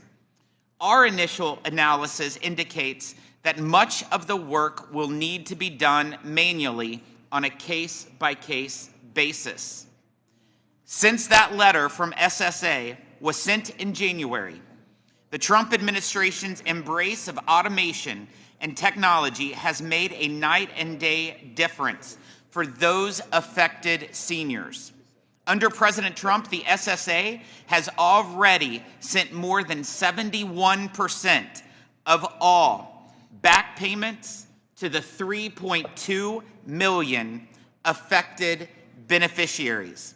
This is how the agency should work. Not wait 1,000 man-hours to do 3.2 million cases hand by hand, but automation to deliver for the American people, and President Trump, in fact, has delivered that in 7 weeks. 7 weeks. The agency quickly implements the laws to get benefits in the hands of Americans as soon as possible. We shouldn't be holding out. While Democrats may want to use scaremongering to score political points, the facts are not on their side. They simply aren't. President Trump did not touch Social Security benefits during his first term. He campaigned on protecting and preserving his Social Security benefits in his first reelect, and his second reelect. In all those campaigns, he has been consistent. And for any member of this body to say otherwise is just saying unfactual representation of President Trump. I now recognize the ranking member from Massachusetts, Mr. Neal, for his opening Thanks, statement. Mr. Chairman. And just before I yield my time, can we all agree that there is nobody 300 years old receiving a Social Security check? Can we also agree that 99.2% of Social Security recipients receive their checks on time? And 72 million Americans receive Social Security, and we're complaining about 1,000 hours of man and woman power? Members of Congress spend a lot of their time making sure those checks are on time. The head of DOGE has said that Social Security is a Ponzi scheme, and the president has not corrected him. I yield the balance of my time to Mr. Larson for his great work on Social Security. Thank you, Mr. Neal, and thank you, Mr. Chairman. As I said earlier, it's a sad day for America when the Committee of Cognizance has to have this issue of inquiry so that we can actually produce before the committee, instead of an empty seat and empty chairs, the person who President Trump has designated to find $2 trillion worth of cuts, a person who has publicly said that he knows where to find those. They're in what he calls entitlements. What everybody on this committee knows with regard to Social Security is an earned benefit that they pay. And so the people in your districts are wondering whether or not because the chairman just said that there's no way that President Trump is going to touch Social Security, even though last weekend he called it a scam, and that Elon Musk was on television just last night again saying that, yes, their goal is to privatize Social Security. Given these statements, I don't understand why there's a problem with bringing forth Mr. Musk to testify before this committee.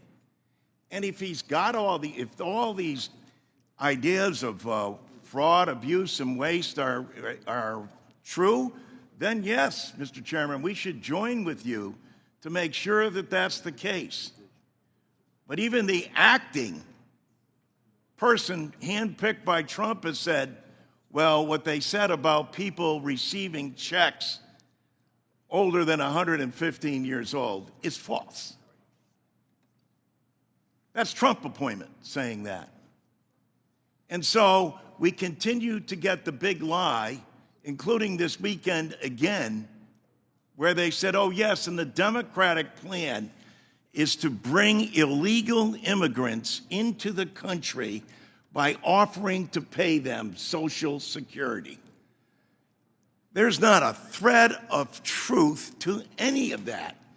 And yet, this unaccountable person, not a federal employee, not a volunteer, but a special person who's not had to go on through Senate approval, and who this committee is now saying, yes, we agree with the president, he should not be accountable. He should be able to have free reign and do whatever he wants. We will willingly follow him and do whatever he says because he's the wealthiest man in the world, and surely he must know how to save us from ourselves. This program of Social Security that, just happens to be the #1 anti-poverty program for the elderly and for the children of this country. Yep, I agree, Mr. Musk and Mr. Trump aren't going to lose a moment's sleep thinking about the privatization and what it means to those individuals. And yes, you can say that he's not going to do this, but yet there's no commissioner here, no person under oath raising their hand and saying, yes, no, we have no intention of privatizing Social Security. He's made it clear time and time again. And if not, well, by all means, we'll be happy to have him here. We've sent letters. Chairman Esty knows 3 weeks ago I sent a letter asking for him to come immediately before the subcommittee. And we'll continue to do that because we want to hear, as does the American public, the truth. Thank you. The committee will now proceed to consideration of HRES 195. Without objection, the measure will be considered as read and open for amendment at any point. Does anyone wish to strike the last word? Mr. Buchanan is recognized. Mr. Larson, you've been maybe a little longer than I have, but the two of us came in 2006 when they started PAYGO. I ran on a balanced budget amendment or trying to get there. We're $8 trillion in debt. Here's what's sad, and here's where we go broke, so if we don't deal with it. It was $8 trillion when we came in. Today, $37 trillion. It's not your fault, it's not our fault, it's both parties. I don't have any confidence that we can deal with this. I sadly say that. I'm just telling you from my standpoint, because you would have dealt with it a long time ago. I've had expert economists tell me it's not a matter of if, it's a matter of when. So do we want to go down this false road where we haven't been able to perform on a bipartisan basis or get anything done? Or do we want to try to look at other options?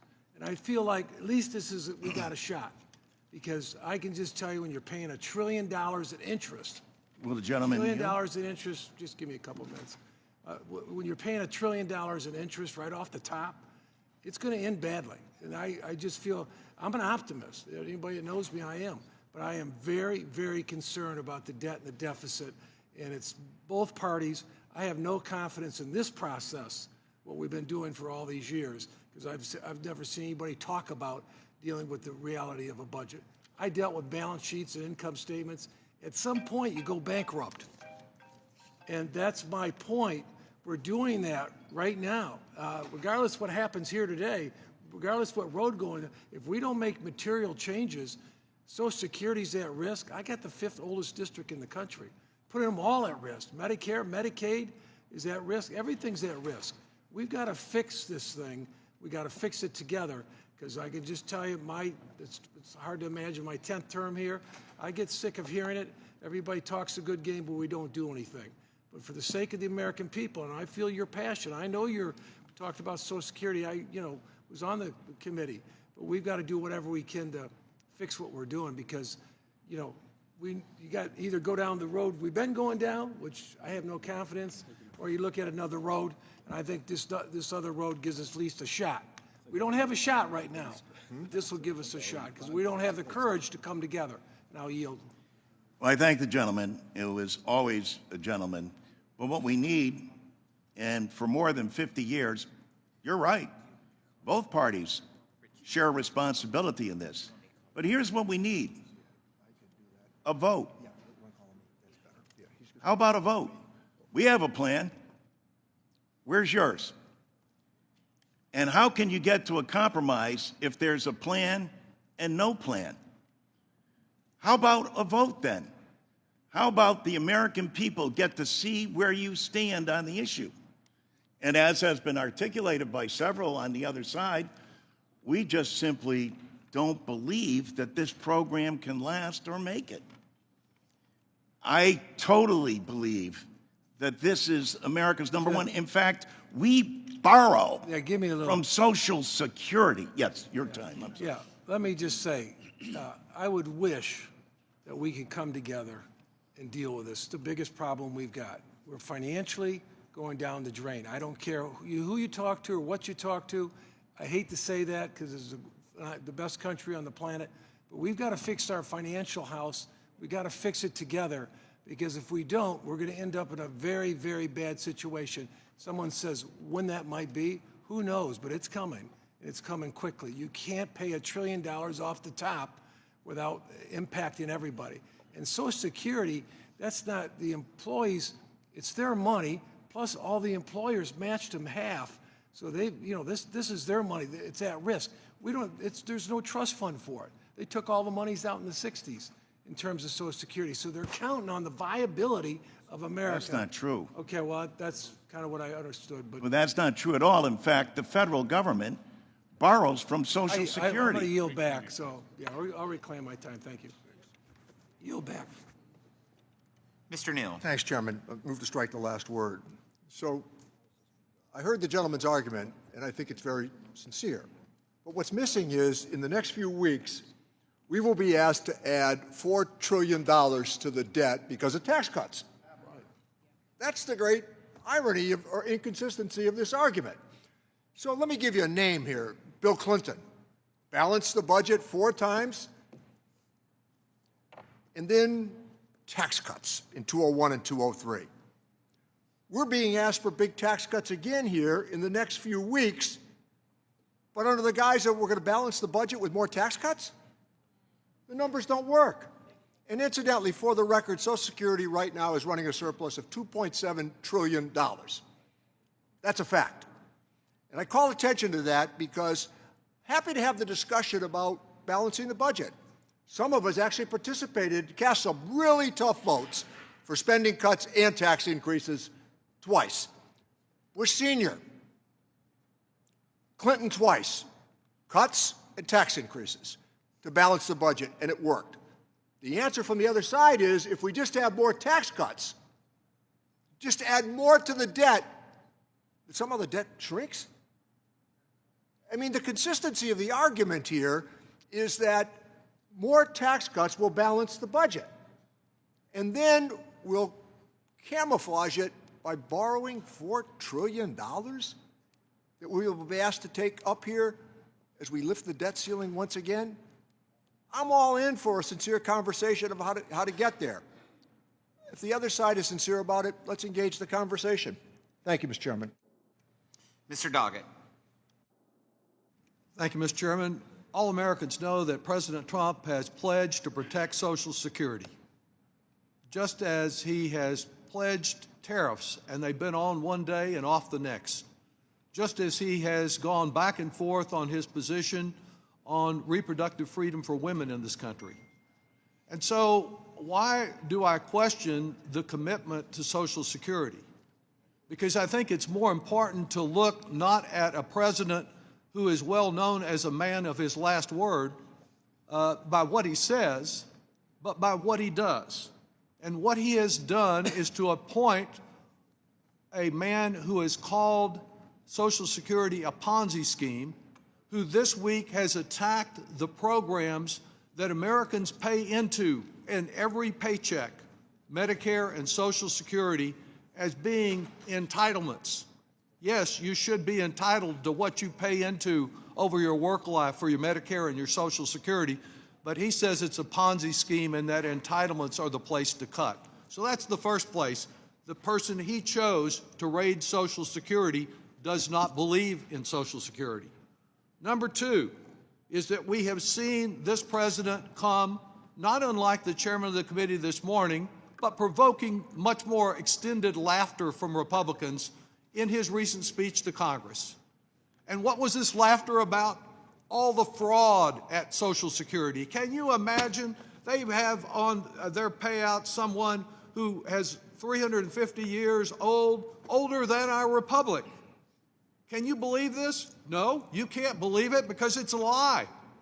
Because Social Security has had in place for some time a requirement that it doesn't pay out anything to people over 115.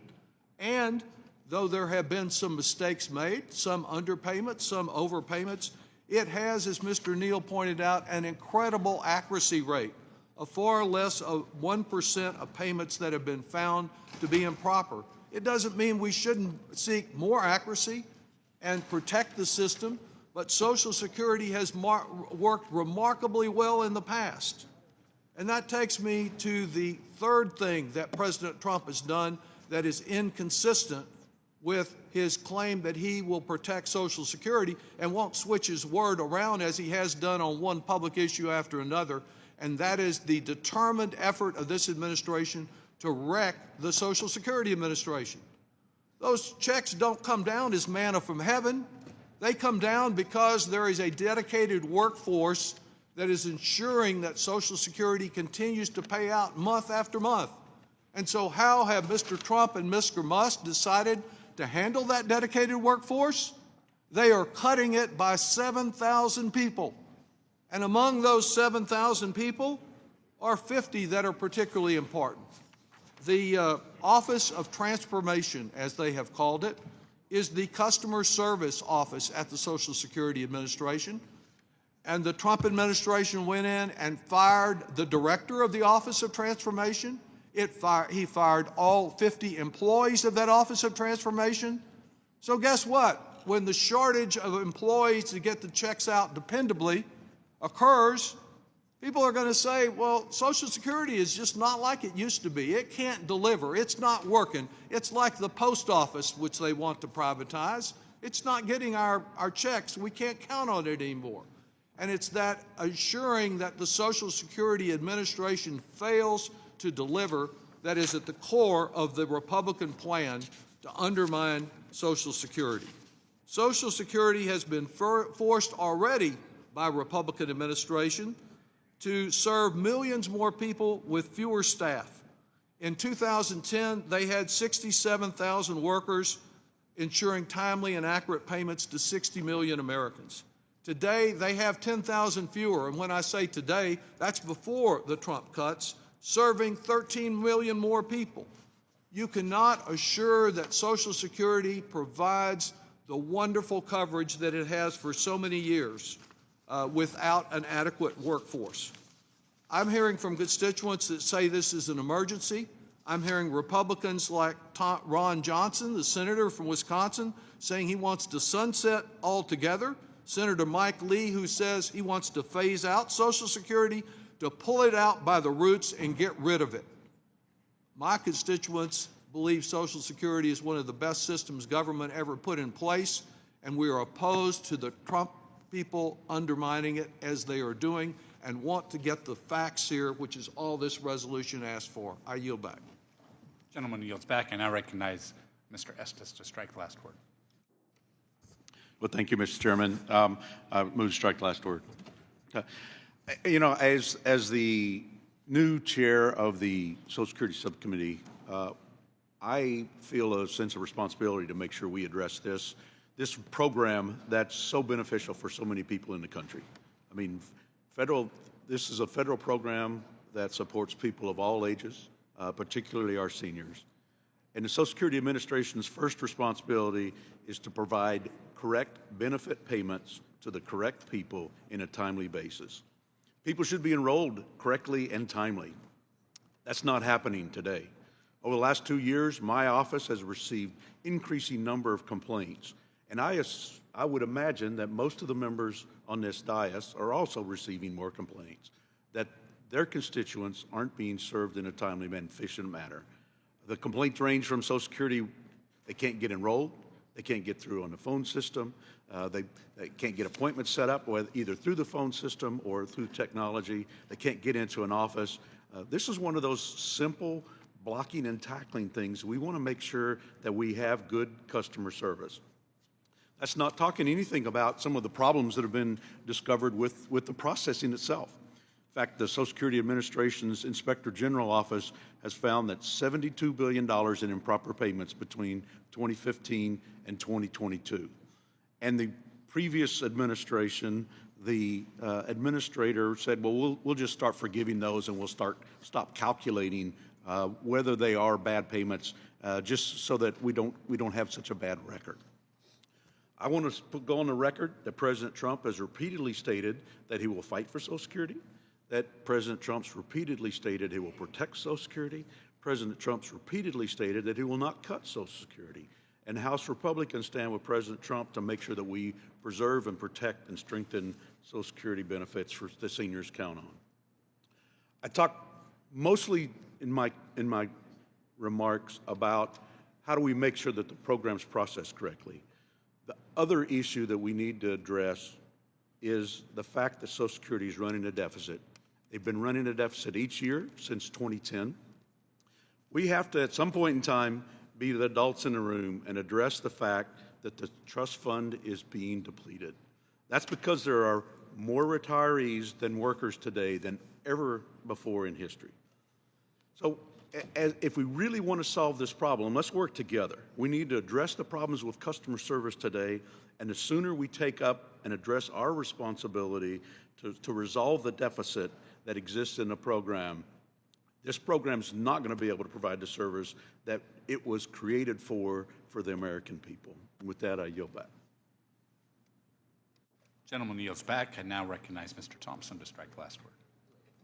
Thank you, Mr. Chairman. 89 years ago, President Roosevelt signed the Social Security Act into law, creating the single most impactful anti-poverty program in our nation's history. For 89 years, Social Security has ensured our seniors can retire with dignity, and those who are disabled can have the support that they need. Yet this administration has put Social Security on the chopping block. They want to privatize Social Security. Elon Musk has called it the biggest Ponzi scheme of all time and has suggested it will be the primary target of his cutting efforts. My colleague mentioned that the Republicans' sole purpose, focus is to improve customer services. Well, it's interesting because these cuts that have already coming out of the administration are already in the works. DOGE announcing the closure of 47 field offices and 6 regional offices. How does that improve customer service? Career professional staff and former administrators of Social Security have warned that for the first time in 80 years, benefits may be disrupted. Mr. Chairman, my phones have been ringing off the hook from calls from constituents frightened that they won't receive their benefits. In my district, 153,000 people receive Social Security. Over 120,000 retirees, over 6,000 children, 8,000 widows, and over 12,000 disabled workers. And this amounts to $286 million every month coming into my district from Social Security checks. And that multiplies across our community, improving the economic situation at home. And that's the same for everybody on this dais. The multiplier effect of these Social Security checks coming into your community can make or break your local economy. I understand why my Republican colleagues have canceled their town halls and refused to answer questions, refused to bring witnesses in. They know that what they're doing is wildly unpopular, since 87% of Americans say supporting Social Security should be a top priority for Congress. The American public deserves to know. They're demanding to know what this administration plans to do with Social Security. If this administration claims to be the most transparent in history, why are our Republican colleagues not interested in voting to ensure that that transparency is in effect with this resolution? Mr. Chairman, this is the most significant committee in Congress. Please exercise the authority you have to ensure that Americans know what the future of their Social Security holds. And I yield the remainder of my time to Mr. Larson. Just briefly, because I wanted to, I have great admiration for the chairman of the Social Security Subcommittee and his demeanor and how he always conducts himself. And we did send a letter, asking for Elon Musk to be here. And I know the gentleman's sincere when he says we've got to work together to solve this. We do. So we have a plan. Let's put it out there and have a vote. If you've got a plan, by all means, put it out there. It seems like the person who has a plan is Elon Musk. And that's why we've asked that he come before here to please explain to us what his plan is. I don't see where that is such an astounding thing to ask for in a democracy and in a democratic republic. We have a plan. You disagree with it? That's fine. That's what a democracy is all about. Are there improvements that could be made? Of course, there always are. Are there compromises that could be made? Certainly. But to do nothing and then to stonewall and say that Elon Musk doesn't have to come before us, let's have Martin O'Malley in, the commissioner, so we can actually look at what other federal agency do you know that operates the largest insurance program for under 1% administrative costs and laying off people that reach out to people, especially in rural areas, and shutting those down so that they can't get the service they need, and then calling Social Security incompetent? Gentleman's time has expired. Mr. Davis is now recognized. Strike last word. Thank you, Mr. Chairman. As I listened to this discussion, and I've listened all morning, I'm reminded that my father used to tell me that what you do is far more telling than what you say. And so we hear that, no, we're not going to affect Social Security. It's hard to make me believe that if you are closing offices, if you are firing staff. There's nothing more important in my congressional district than Social Security, especially to the more than 150,000 seniors whose only source of income is Social Security. the individuals with disabilities whose only source of income is Social Security. And yet, there seems to be this notion that we can fix it by laying people off, cutting staff, closing offices. It's just hard for me to reconcile that and understand it. Social Security is the lifeline for all of these individuals, and it's the only protection that they have from absolute poverty. Absolute poverty. And the notion of privatization, I would much rather rely upon a proven system than some undeveloped, untried, never put together system that would simply allow hedge funds, private investors, and those who operate big businesses to make more money at the expense of the people that the services ought to be provided for. And it's for that reason that I think any changes, any thoughts, any ideas, any practices must be transparent. I agree with those who say we can fix. Of course we can. Of course we can.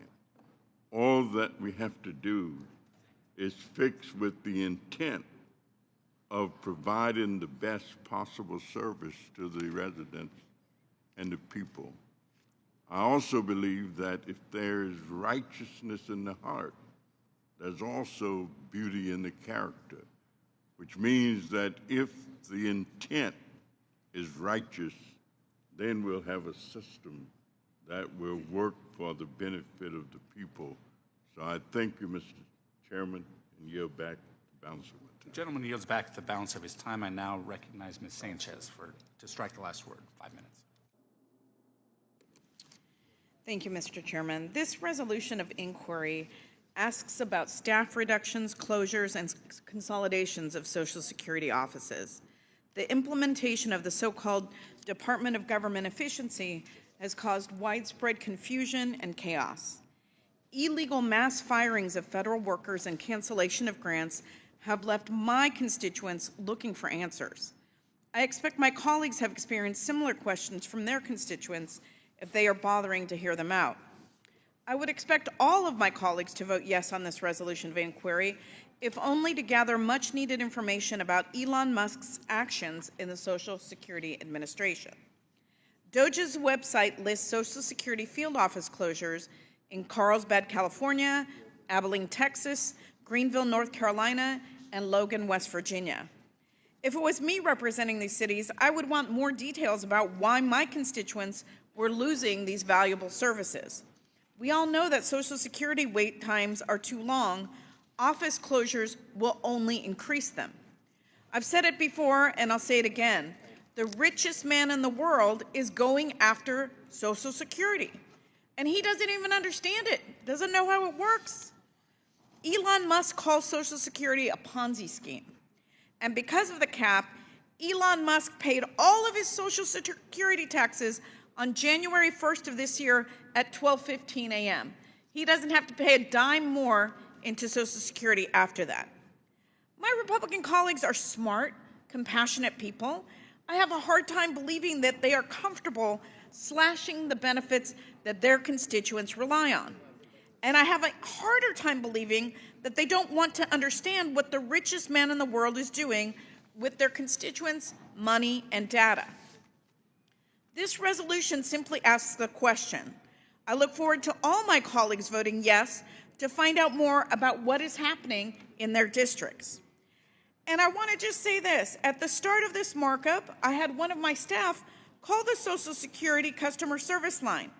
We've been discussing this resolution for quite some time now, and she's still on hold. Closing Social Security field offices And reducing staff is only going to increase those hold times for our most vulnerable, I should say. All constituents are valuable, but our most vulnerable constituents. And Republicans don't seem to care, but I suspect that your constituents will. And with that, I yield back. The member yields back. I now recognize Ms. Chu to strike the last word for 5 minutes. I strongly support this resolution of inquiry, and it is because my constituents are sick with worry at the risk of fraudsters having their Social Security numbers, banking information, and other personal information shared with Musk cronies who've invaded the Social Security Administration. So let's be clear. President Trump and Elon Musk have launched a public campaign against Social Security. Mr. Musk is calling Social Security a Ponzi scheme, and both he and President Trump are spreading widely discredited lies about the program and its integrity. But the facts don't add up. Let me read just a few of the countless news headlines debunking their false claims. The Associated Press says tens of millions of dead people aren't getting Social Security checks despite Trump and Musk claims. ABC News says Musk misreads Social Security data. Millions of dead people are not getting benefits, experts say. CBS News says new Social Security chief refutes claims of deceased people over 100 years old getting checks. The Washington Post says Elon Musk claims of Social Security fraud don't hold up, and here's why. And the New York Times says millions of dead people on Social Security, the agency's own data says otherwise. And in fact, the claims by Elon Musk are based on complete misunderstanding of Social Security's data systems, which often lack complete birth and death information for people born before 1920, before Social Security was established and long before electronic records were kept. A 2023 Inspector General report said that almost none of these people born before 1920 with missing information are paid benefits. But my constituents are also worried because the Trump administration is taking a wrecking ball to the Social Security Administration. Far from making the agency more efficient, they are undermining its ability to serve the public. And why are they trying to destroy the Social Security Administration? It's the first step of a long-standing effort by Republicans to dismantle trust in Social Security and slash benefits. The Trump administration wants to close Social Security offices across the nation and slash the agency's workforce by nearly 1 in 8 employees. Social Security Administration, this administration is already at a 50-year staffing low due to years of underfunding, and it's serving more beneficiaries than ever. How will gutting its workforce help it to serve the American people? Well, the answer is that it doesn't, and in fact, it's very likely a move to undermine confidence so that the Trump administration can privatize it. And with that, I yield back. Member yields back. I now recognize Ms. Moore for 5 minutes to strike the last word. Thank you so very, very much, Mr. Chairman and ranking member and members. I am reminded of what Maya Angelou said when she said, when someone shows you who they are, believe them the first time. And then, of course, Rachel Maddow, who is a news commentator on MSNBC, often says you need to watch what people do and not what they say. And I think that those are very helpful admonitions in view of this discussion here today. We have our Republican colleagues swearing that Donald Trump will not do anything to Social Security. And, from your lips to God's ears, let's hope, I'm on your side. I'm hoping that you're right. But we have known that Republicans have long wanted to destroy Social Security and really privatize it. As a matter of fact, former chair of this committee, my good friend Paul Ryan from Wisconsin, openly tried to privatize Social Security. My own Senator Johnson was the first person I ever heard call it a Ponzi scheme, long before Elon Musk was on the scene. And Mick Mulvaney, during the Trump 1 administration, who was a former chief of staff, testified before the Joint Economic Committee that, yes, we need to go after Social Security because just like Jesse James robbed banks, it's because that's where the money is. And so I'm not convinced that they're not going to do it. Musk has just basically said we need to go after entitlement spending, which he designates as Social Security and Medicare. So I think that it's important for our Republican friends not to be willfully ignorant, to be useful idiots about this. And so that's what they say. But what are they doing? Let's look at that. This CR that we passed just yesterday, in order to flat fund the operations of the Social Security Administration, we would have had to have added $600 million.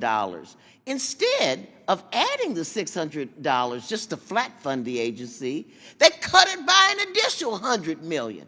That's $700 million. Watch what they do. You're trying to save Social Security, but you want to destroy customer service. We heard Mr. Estes, the new chairman of the subcommittee, talk about how awful the customer service is. Well, yeah, but that is part of the scheme, to undermine Social Security to the point that people lose faith in it. As a matter of fact, Martin O'Malley sent me this text. He says they just want to wreck it so they can rob it. And now with this CR and the mass firings taking place at Social Security, as we speak, they are destroying customer service for the American people, driving this agency to collapse and putting at grave and serious risk the monthly benefits of 72 million Americans. That's the former commissioner of Social Security, Martin O'Malley. And then the President Trump tells us that he's going to cut taxes on Social Security. Well, that really sounds great. Send people, I heard, $5,000 checks.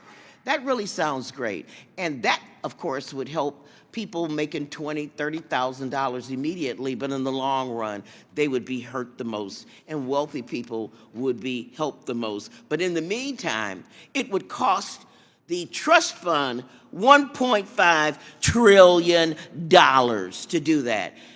Watch what they do, not what they say. That would undermine Social Security tremendously. The Social Security payment accuracy is about 99.8%. So I don't know how much waste, fraud, and abuse can be found in it. This really, the last point that I want to make is that Elon Musk is a tech tycoon.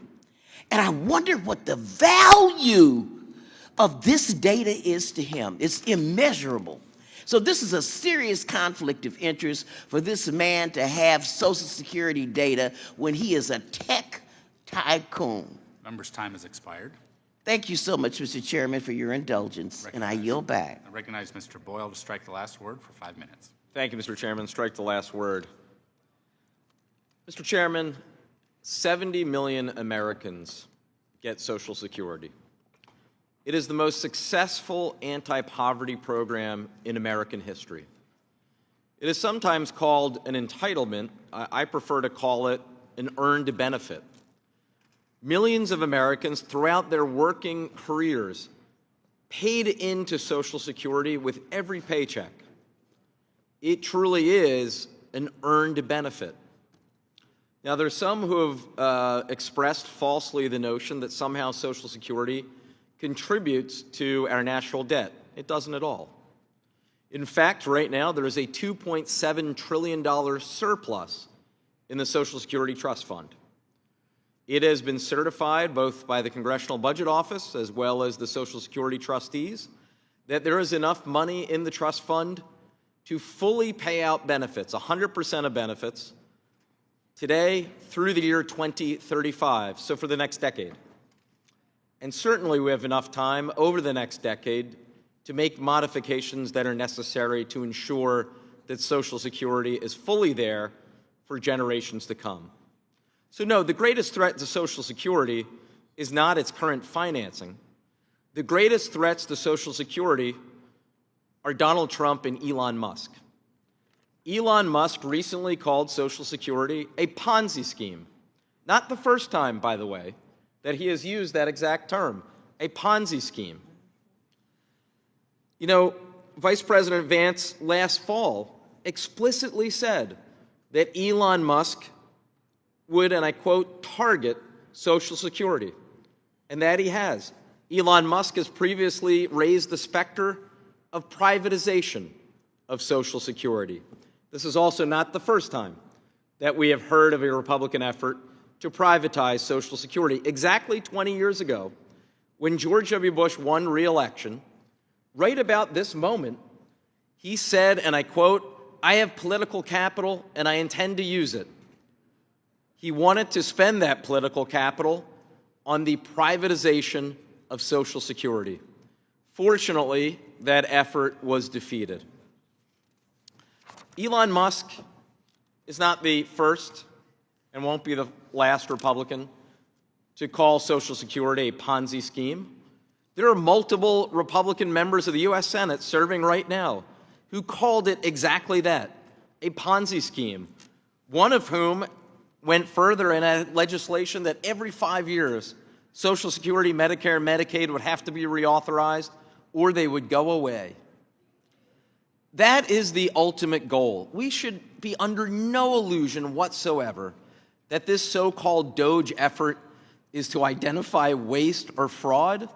Social Security is a 99.8% accuracy rate. Private sector would do well to meet such a high rate of 99.8%. It is no wonder that Social Security is the most popular government program that we have. So on behalf of my own father and the tens of millions of Americans who rely on Social Security, who have earned that benefit, I know that we on this side of the dais will continue to speak out and defend it. With that, I yield back. The gentleman yields back. Now recognize the member from Virginia, Mr. Breyer. Mr. Chairman, thank you. Mr. Chairman, I move to strike the last word. Gentleman is recognized. Thank you, Mr. Chairman. First of all, we've heard the $72 billion number a number of times. The OIG report from 2015 to 2022. That's an awful lot of money, but let's point out that's less than 1% of the money paid out over that 8-year period of time. It's still a great deal. We need to deal with it, but it's not like show me any organization, any business operation that doesn't have 1% mistake in it, and I'll be astonished. By the way, let me also point out that during that 8-year period of time, Donald Trump was president for those 4 years, 4 of those 8 years. Look, my real deep concern is about Elon Musk's attitude about his misunderstanding of and his plans for the Social Security Administration. But let me just first begin with the absolute lack of transparency about Elon Musk himself and his many, many complicated financial interests. I just compare it to my personal experience. When I wanted to serve on the Obama transition team, 2008, I got fingerprinted for the first time. They went and talked to my employees and my neighbors. I had to file extensive background check. It took me hours to fill out hundreds of pages. When I went to Switzerland for the State Department, I was prohibited from any ties to the business I'd spent decades building in order to prevent any possible corruption. When I came here, when I owned stocks, I had to report them every single month, any activity. We have to do this extensive financial disclosure every May. For 10 years, I've bought every meal, every cup of coffee, paid every toll. Never allowed to promote any business because I'm not special. We are not special. We are servants of the public. And then you get Elon Musk, who is a very special case. He is the greatest possibility for corruption by far in American history. And don't get me started on Tesla advertisements on the White House lawn. My constituents depend on Social Security, not just as an earned entitlement to support them after retirement, but as an agency they expect to work with when we need it. Every year I go to our Social Security office to visit, pump them up, and I'm so impressed with how hard everyone is working. Everyone's busy the entire time. So closing offices and messing with the system that people have paid into their entire lives, closing without full transparency, it's just crazy. I can't imagine a need to access Social Security payment information in this manner, short of trying to dismantle the agency. We've heard again and again that Musk thinks it's a Ponzi scheme. But look, if someone's messing with my money, I want full transparency of what they're doing. And the Trump-Vance administration has the Silicon Valley perspective of move fast and break it. But that doesn't work with the federal government. It doesn't work with the social administration. And if the goal is to derail and dismantle the Trump Social Security, Trump shouldn't hide that. My Republican friends have again said today they have no intention of doing that. But when Musk and Trump close offices, fire employees, make it harder to get the phone answered, make it longer to get an appointment, when they destroy people's confidence in the most important anti-poverty program in the history of mankind, what else are we to conclude? If they can make Social Security dysfunctional, why not turn over the $2.7 trillion of assets to private sector where it can generate huge profits for a handful of money managers? This inquiry supports bringing all those actions to light. And if my Republican friends are not ashamed, they should support this simple inquiry. I yield back. Member yields back. I now recognize Ms. Van Dyne. Thank you very much. 5 minutes to strike the last word. Thank you very much, Mr. Chairman. You know, when President Trump got elected, he promised to change the status quo and bring accountability to D.C. And that starts with an in-depth review of the agencies, including Social Security, that pay trillions of dollars a year out. DOGE employees are subject to the same legal penalties, and I want to make sure that we are understanding that because we've seen a lot of unsubstantiated charges today. But they are subject to the same legal penalties and fines for improper disclosure of sensitive information as every other Social Security Administrator employee. In fact, the acting commissioner of Social Security affirmatively stated that DOGE personnel cannot make changes to agency systems, benefit payments, or other information. They only have read access. DOGE personnel must follow the law, and if they violate the law, they will be deferred to the Department of Justice for possible persecution. The status quo is no longer acceptable, and Americans voted for change, and President Trump is delivering. In fact, we've heard some complaints today about the level of quality of customer service. I would have them know that I've got great news for my colleagues who requested information about the service provided by Social Security's National 800 number. Not only does the Social Security Administration already publicly post up-to-date information on the performance of that 1-800 number, but including information asked in the ROI, but that information is showing significant improvement since the service delivery lows under the Biden administration. I asked for unanimous consent to submit for the record a chart from the SSA's website showing that the 800 number's average speed of an answer for this fiscal year is 21.6 minutes.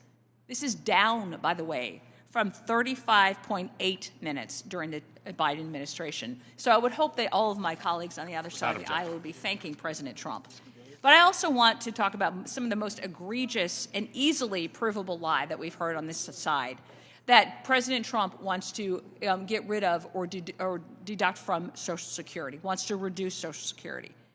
President Trump has promised to increase the efficiency and accountability of Washington's bureaucracy. It is a fact that waste, fraud, and abuse exist at the Social Security Administration. Fact, the Social Security Administration made an estimate of $72 billion in improper payments between 2015 and 2022. It exists. We know that it exists. The Social Security's Office of the Inspector General found that. President Trump has repeatedly stated that he will fight for Social Security. President Trump has repeatedly stated that he will protect Social Security. And President Trump has repeatedly stated that he will not cut Social Security. House Republicans stand with President Trump's commitment to preserving and strengthening Social Security benefits for seniors that they count on. But But in addition to that, I don't want to just talk for the president because we have all heard him say it numerous times, but let the president's words speak for themselves. Touched, other than this fraud or something, we're going to find it's going to be strengthened, but it won't be touched. Medicare, Medicaid, none of that stuff is going to be touched. Nothing. Social Security will not be touched. It'll only be strengthened. I'm not going to touch Social Security, Medicare, Medicaid. Now we're going to get fraud out of there. You know, look, Social Security won't be touched. Other than this fraud or something, we're going to. So I don't know how many times the man has to say it. He has repeated it publicly a number of times. If you go to the White House website, they have it published a number of times. I keep hearing this lie over and over again. They know it's wrong. I would really hope that we could all work and want to have it be more effective, a more efficient program, and that's what we're here to do, and I would hope that I can get my other colleagues on the other side of the aisle to agree with that, and with that I yield. Member yields. I now recognize Mr. Evans for 5 minutes to strike the last word. I move to strike the last word. Thank you, Mr. Chairman, for calling this makeup today for us to address two important resolutions which demands transparency in the federal government. I know my Republican colleagues are big fans of government transparency, so I expect they will vote in favor of these resolutions. Over the weekend, I held a town meeting, thousands of constituents in my district. During my town hall, numerous constituents submitted questions regarding the treatment that the Trump administration posed to Social Security. Many of my constituents wanted to know what Congress is doing to protect the information from Trump, Musk, and their hackers that are taking over the government. The answer to them is that this bill is what the government is doing. By paying the resolution of inquiry, Congress will be able to demand answers from the administration on how American data being illegally retrieved from addressing the Social Security Administration and is being restricted on how service and payment to Social Security recipients will be impacted. I think it would be a no-brainer that this committee would want more information on how our constituents are being served and how the official handling this information are being honored. A vote against this resolution is a vote to protect Donald Trump and Mr. Musk and vote against protecting the American people. Mr. Chairman, there's probably no more significant issue, as you heard the members talking about Social Security and what it means. All of us stand behind it, particularly on the Democratic side, because for what it's done, it's an earned benefit. It's something people need. So I thank you, Mr. Chairman, and I'd like to yield, pass it to Mr. Thompson. Thank you, Mr. Evans, for yielding. I just want to point out that was mentioned by one of our colleagues that the President Trump has made all these pledges and promises to protect Social Security, and we shouldn't be worried. But we are worried because, you know, his right-hand person is calling it a Ponzi scheme. Republican members of Congress have bills to do away with it and to privatize it and to let it phase out. This is terribly concerning. And I want to point out that all of these promises that then candidate Trump made, we're hearing about from our friends on the other side of the dais, none of those were a promise to privatize Social Security. And that's what he's talking about now. It's been pointed out that he's against waste, fraud, and abuse. Well, we're all against waste, fraud, and abuse. But the fact of the matter is the Trump administration is firing federal prosecutors across the country, threatening to impeach any judges that don't agree with him. And it looks to me like if there's a big void in this fraud area, if there's all this fraud that's being being discovered, why aren't there charges being filed? Fraud is against the law. And if someone breaks the law, you file charges against them. I haven't seen any fraud charges being brought up after all this investigative work. Waste, we've seen the result of all of the reported waste, the waste of people 350 years old collecting Social Security benefits. We already know that that's just not only a false claim, but it's a laughable claim. So I'm not sure where this waste is. If there is waste, let's work together to do away with it. And as far as abuse, the most abuse that I've seen so far is the abuse that our constituents who rely on Social Security and Medicare or Medicaid are experiencing right now. That's very abusive what's going on. I yield back to balance my time. Gentleman yields back. Now recognize Mr. Schneider for 5 minutes to strike the last word. Thank you, Mr. Chairman. I move to strike the last word. I'm proud to join my Democratic colleagues today to support HRES 195 to compel the Trump administration to provide to this body all information pertaining to Elon Musk and his Department of Government Efficiency's attacks on the Social Security Administration. I can tell you my constituents are writing, calling, pleading. They are profoundly concerned about what the DOGE or DOGE is doing to Social Security.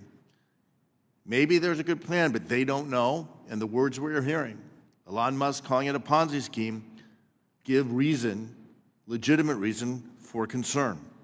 The American people deserve to know what DOGE is doing, whether it is strengthening or undermining Social Security and the safety net in this country. Social Security is an earned benefit. Period, stop. After a lifetime of hard work, millions of current and future retirees are counting on their Social Security benefits that they worked for, they paid for, that they have earned.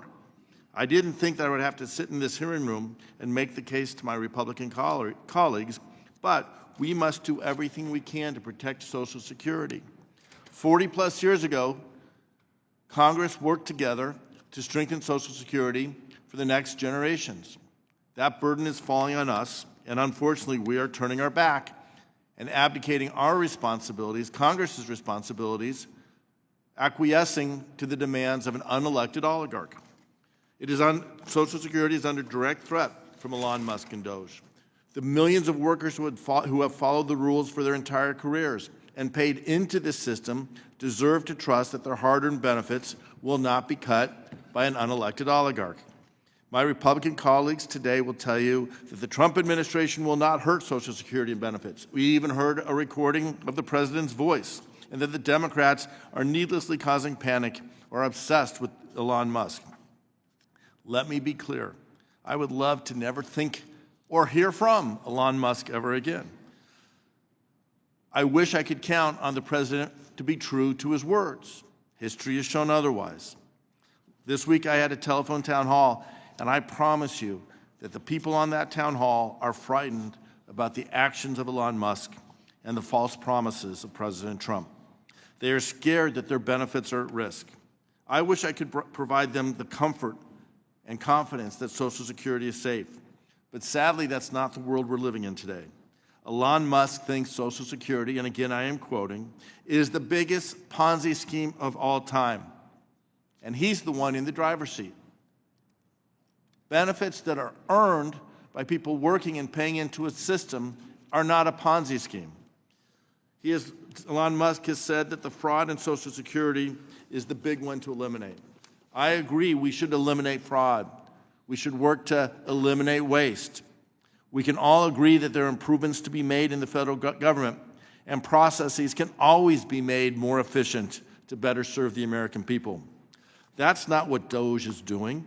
In my home state of Illinois, we have 2.3 million Social Security beneficiaries, people who rely on their Social Security income that they paid for and earned to make ends meet, to give them the security and a dignified retirement. They want good customer service. We talked about it here. One of my colleagues said that, hey, we're improving customer service. Well, DOGE is planning to close Social Security field offices and hearing offices and reduce staff. That's not going to improve service. What impact will that have on the 70 million Americans who receive Social Security benefits? Rather than improving service, these actions will undermine Social Security's ability to serve beneficiaries and deliver payments on time with certainty. And that's just wrong. Social Security is a sacred trust. It is the foundation of our economic security. The American people deserve to know what the administration is planning for the future of Social Security and the Social Security Administration and what impact that will have on their benefits. I urge my colleagues on both sides of the aisle to support this resolution, simply asking for transparency, for information about what the administration is doing to an earned benefit Americans have worked hard for. If it's true, as my Republican colleagues say, that Musk is no threat to the system, let this resolution prove us wrong. And if, as we believe, Musk has plans to privatize, to minimize, to reduce, and ultimately eliminate Social Security, we should know that as well. The American people deserve to know the truth. I yield back. Gentleman yields back, and now recognized from Florida, Mr. Bean. Mr. Chairman, thank you so much, and a very good afternoon to you. Good afternoon, Ways and Means Committee. We agree.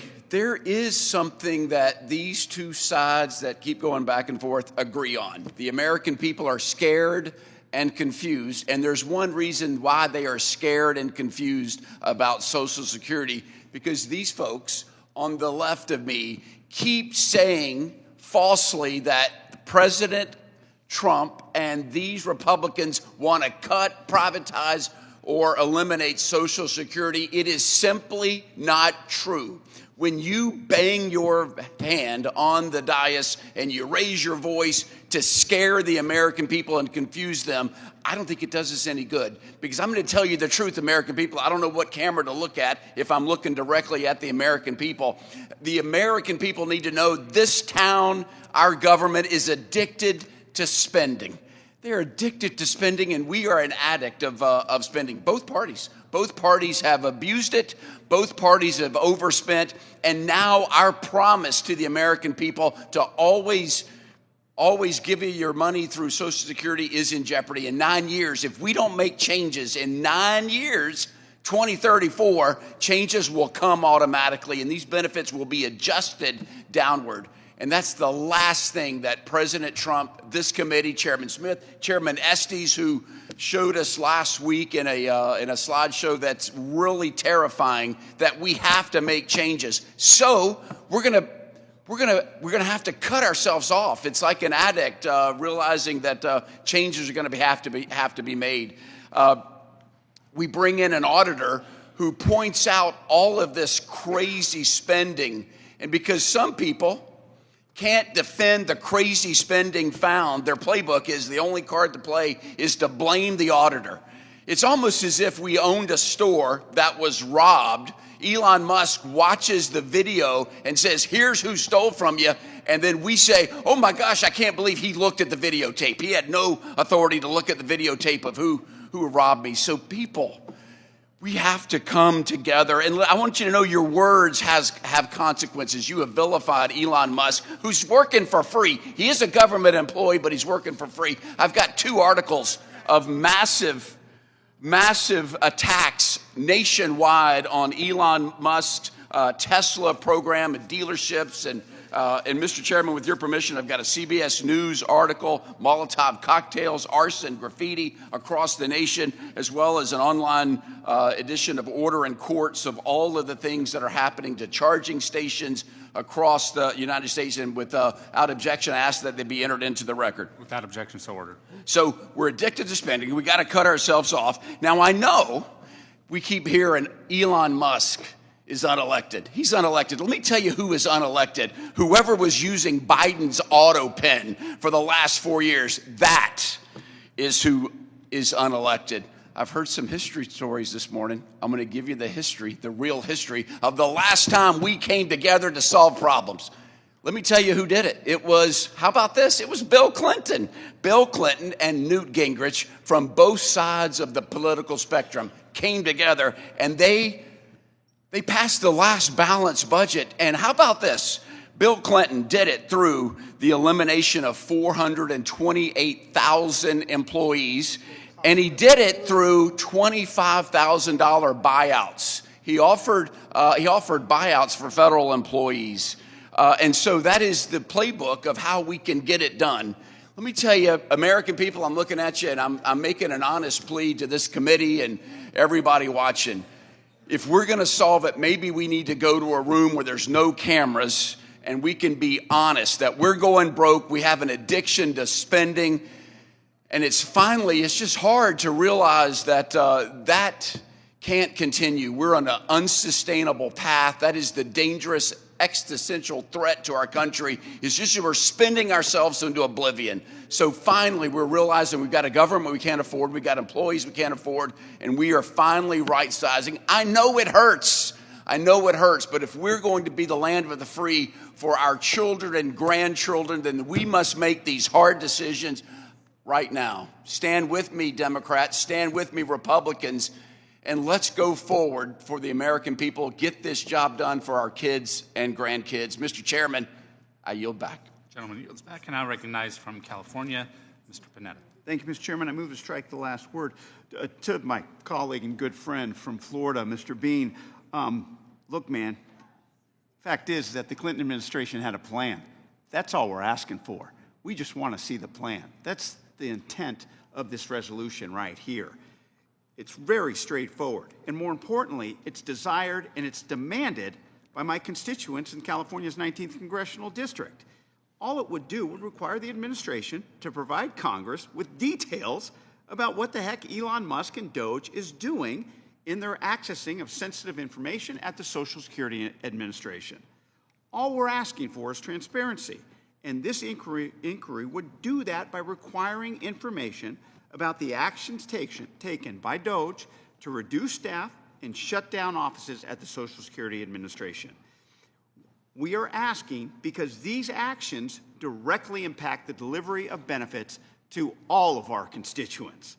Now, in my district alone, over 140,000 people receive Social Security benefits, with $282 million in monthly benefits. That's 120,000 retirees, 5,000 children, and 8,000 disabled workers. To get those benefits, my constituents need a Social Security Administration that is responsive, that's prompt, and just able to do its dang job. Now, I agree, we'll have to do something about the Social Security Administration. If we don't have serious conversations about it, about how we shore it up, about how we fix it, we got to do that, because if we don't, we lose it by 2034. Something needs to be done. But that something is not putting it in the wood chipper without a plan. Because if you allow Elon Musk to do that, then you will be held accountable.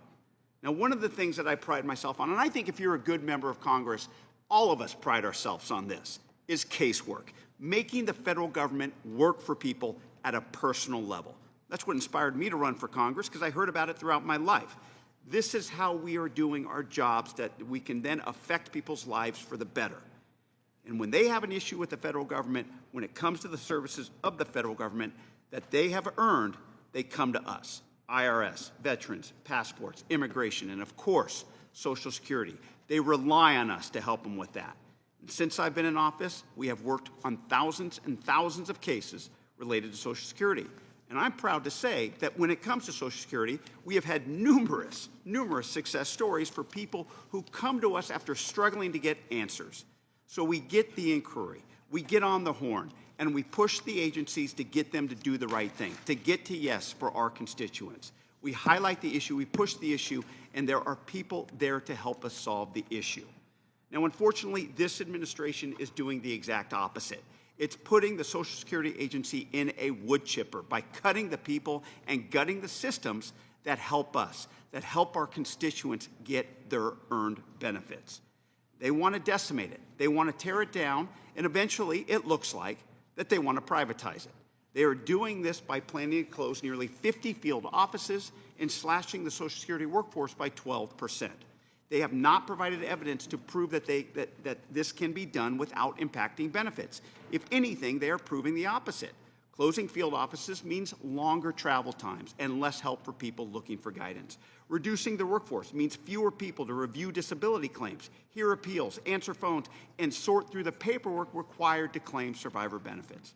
Last year, Social Security call wait times were actually improving and reduced to 13 minutes. This year, they're already back to doubling that time at over a half hour. What's worse is that as a part of these cuts by DOGE, the acting Social Security Commissioner, Leland Dudek, said himself that outsiders who are unfamiliar with the nuances of the Social Security programs are making decisions and they will make mistakes. Mr. Chairman, mistakes could have terrible consequences for our constituents, for your constituents, and for the access of benefits that they have earned. Look, our duty as members of Congress is to conduct oversight. That means asking the administration basic questions about what they are doing with taxpayer resources and why these actions have been taken. Like I said, and I think many of you, all of us, are proud of the casework we do when we make government work for people. But when those services stop or get reduced, the least that we can do is live up to our responsibility as members of Congress to find out why, how, and what. We're asking for it, but let me tell you, our constituents, your constituents, are demanding it. So it's well past time that we stop abdicating our constitutional responsibilities and start pushing back on this administration, Elon Musk, and DOGE. We fight to ensure that our constituents get those services. Let's fight to keep those services, especially when it comes to Social Security. We can do that by supporting this resolution of inquiry and report it favorably. Thank you, Mr. Chairman. I yield back. Gentleman yields back and now recognize Ms. Delbene for 5 minutes to strike the last word. Thank you, Mr. Chairman. I yield my time to Mr. Larson. I thank the gentlelady from Washington. And I would, Mr. Chairman, like to submit for the record, in fact, it just came out, that under the title of Democracy Dies in Darkness, Social Security facing pressure from DOGE weighs big cuts to phone service. You question why we want to have Elon Musk in front of us. And here, the very group that he's leading is pressuring people to do away with the phone service. As Mr. Panetta just mentioned, his constituents are responding, as are all of our constituents. Pursuant to the unanimous Because- consent request that's so ordered. Pardon? Unanimous consent so ordered. Thank you for, and continuing with this article, because I think it's very relevant to the discussion here and should be part of the record. It would take me 10 minutes to read it. But it deserves to be here, along with, we've heard today a lot about facts. Here's the facts. Here's the truth. There are over 70 million Americans who rely on Social Security. 10,000 baby boomers a day become eligible for Social Security. There has been no adjustment to Social Security in over 50 years. 5 million of your fellow Americans get below poverty level checks from Social Security, having paid into it all their lives. Most of them are women, and of them, most of them are women of color. For close to 50% of all Americans, Social Security is the main thing they have. The genius of Franklin Delano Roosevelt is still with us today. It is the safety net for capitalism that you guys should be joining with us to make sure that we preserve and extend and provide that opportunity where you have an environment where you can take risk, knowing that there's a safety net there for the very people who work hard and play by the rules every day to make that investment. I yield my remaining of my time to Mr. Neal. Thank you, Mr. Larson. So my friend, Mr. Bean, pointed out a couple of things that I think are really important. So let's take a look at the record. In 1981, President Reagan presided over a substantial tax cut. In 1982, President Reagan looked at the tax cut and said, no, no, no, it's too much, we have to revisit it, which he did. In 1990, President Bush Sr., after having made a pledge at a Republican National Convention, based on what he thought were the facts at the time, came back and looked at the facts in 1990 and changed his mind. In 1993, Bill Clinton, he decided that there had to be cuts and revenue increases. In 1997, again, it took place. I would also point out that the Republican leader at the time, Bob Michael, a distinguished member of Congress and a really nice guy, by the way, he went along with it. What President Bush wanted to do, and then subsequently what came to be the balanced budgets, took place 4 times. I don't understand for the life of me how we can say that we're about to add, over the objections of this side, $4 trillion to the national debt through tax cuts and say that's going to give us a balanced budget. The logic escapes all of us. So let's take Reagan, Bush, and Clinton twice and use those models for getting to what we all would like, and that's a more balanced budget picture. I recognize Mr. Arrington for 5 minutes to strike the last word. I thank the chairman. Every dime that is wasted in the Social Security Administration and administrating the benefits to our beloved seniors, and quite frankly, any government program, is a dime that doesn't go to the intended beneficiary, to people that depend on these programs. And in the case of Social Security, every dime that we're not vigilant, every dime of waste that we're not vigilant about rooting out, shortens the solvency of the Social Security Trust Fund, which now has a fuse of 8 years before every senior, every retiree that depends on that safety net will take an automatic 20% cut. And that's indisputable. We all agree with that. So unless and until both sides come together to actually fix the broken Social Security system so it's there and sustainable for generations, we ought to do the first order of business, and that is reducing and eliminating wasteful spending and inefficiencies in the program. I don't think there's a senior in America that would not support that.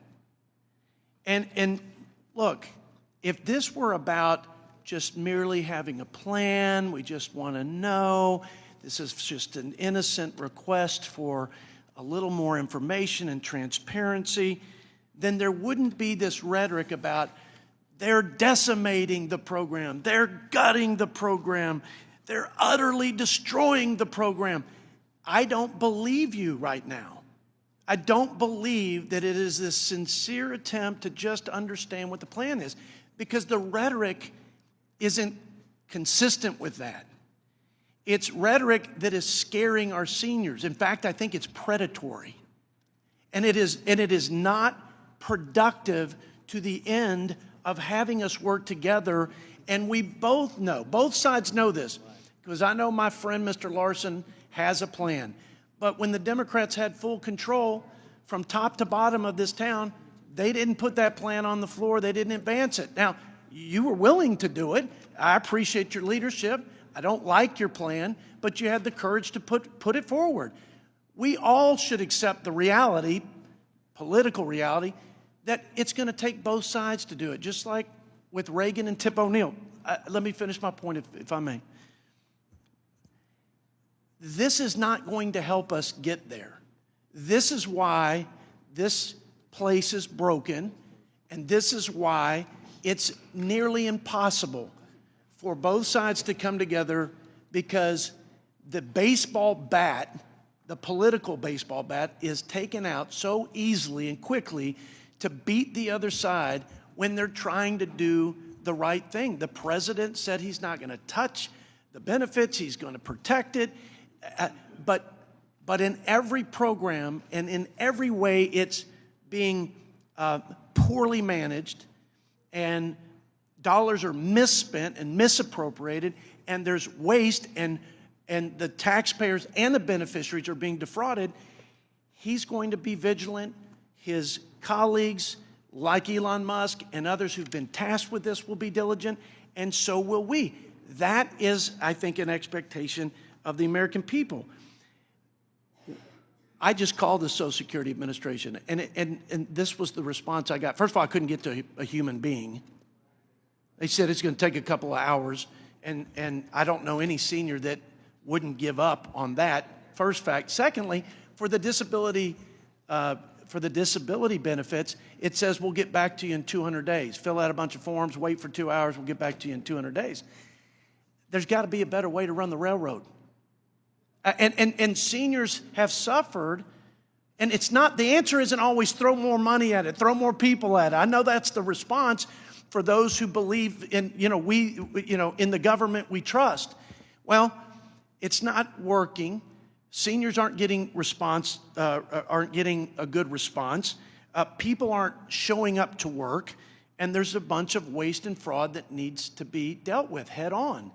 So I don't believe this scare tactic is going to work. It will whip our seniors into a state of anxiety and distress, and that is so unfortunate and so sad. I'm out of time, and I yield back, and I'm sure I'll hear from my friend, Mr. Larson.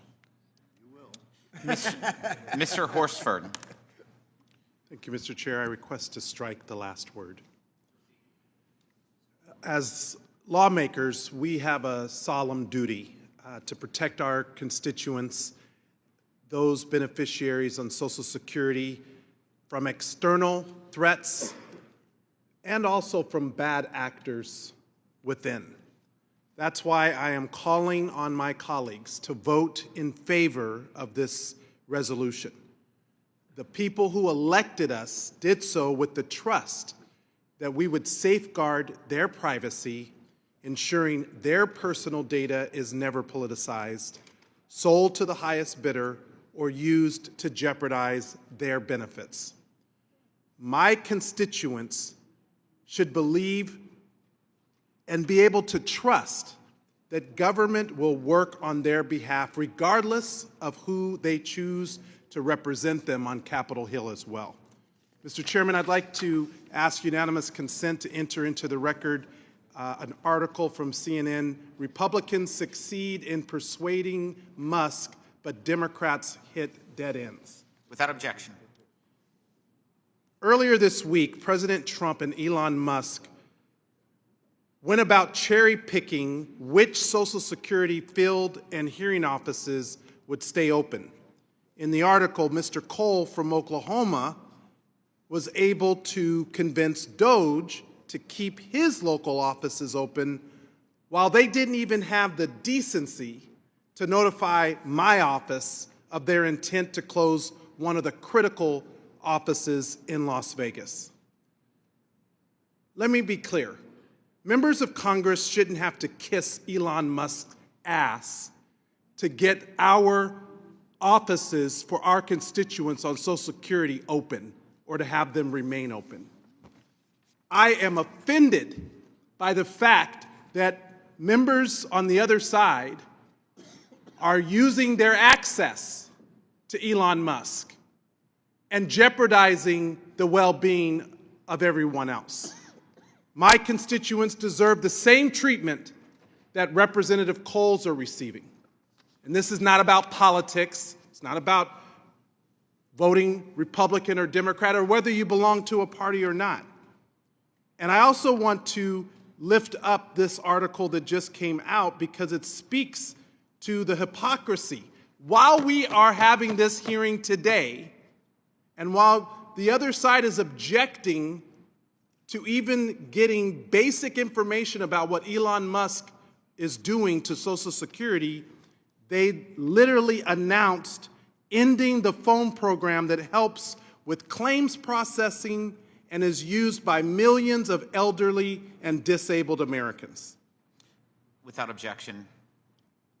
This data shows that the agency received 81.2 million calls to its national toll-free number in 2023, although not all were for claims. Staff within Social Security are currently gaming out scenarios for how to handle an abrupt reduction of telephone service, one of the persons briefed on the matter said. So to my colleagues, do you think this is cutting Social Security? It is. Do you think this is hurting constituents' ability to get their rightful questions asked about their earned benefit? This is not an entitlement. Do you think this is helping make government more efficient? And why wouldn't we have the person, the mastermind, the genius, Elon Musk, who's come up with this proposal to come before this committee? Or at least respond based on the list of questions that are called for in this query. I have 140,000 individuals in my district who depend on Social Security. The majority of them, it's their sole source of income. 108,000 are retirees. 16,500 are disabled workers who count on these benefits. And yeah, I'll bang on the damn dais because I'm here to defend my constituents from Elon Musk, Donald Trump, or House Republicans who will try to take away what they have invested into their own Social Security. This is money they earned. Take your hands off of the people's Social Security. It's not yours. And Elon Musk wasn't elected to do a damn thing. I yield back. Mr. LaHood. Thank you, Mr. Chairman. This conversation today would be much different if we were $36 trillion in surplus, but we're not. We're $36 trillion in debt. And to think that we can't have a conversation about looking at our debt and deficit and economic policy different is political malpractice. It's government malpractice. Not to have a conversation about DOGE, not to have a conversation about cutting spending, not by having a conversation about the fiscal health of our country. And it's interesting, I also serve on our House Intelligence Committee. And last year we had General Petraeus and General McChrystal, served under Republicans and Democrats, have unbelievable reputations for serving in our military. And they came and talked to us about the threats facing America from our adversaries. So they talked about China, and they talked about Russia, they talked about Iran, but they said the biggest threat is our debt and our deficit. And as most of us should know, we're paying more now on our interest than we do the entire Department of Defense. Think about that for a sec. It's insane. But yet we can't have a conversation with a new president that ran on fixing the fiscal health of this country, created the DOGE committee, Department on Government Efficiency. Again, it's political malpractice that we're not thinking about this. I want to reference an article from it was an editorial in the Wall Street Journal dated February 25th of this year titled "America's Future Depends on DOGE." And I want to read one section of that. The message from today's civic elites is that the president's job is to pretend to be in charge while doing nothing meaningful.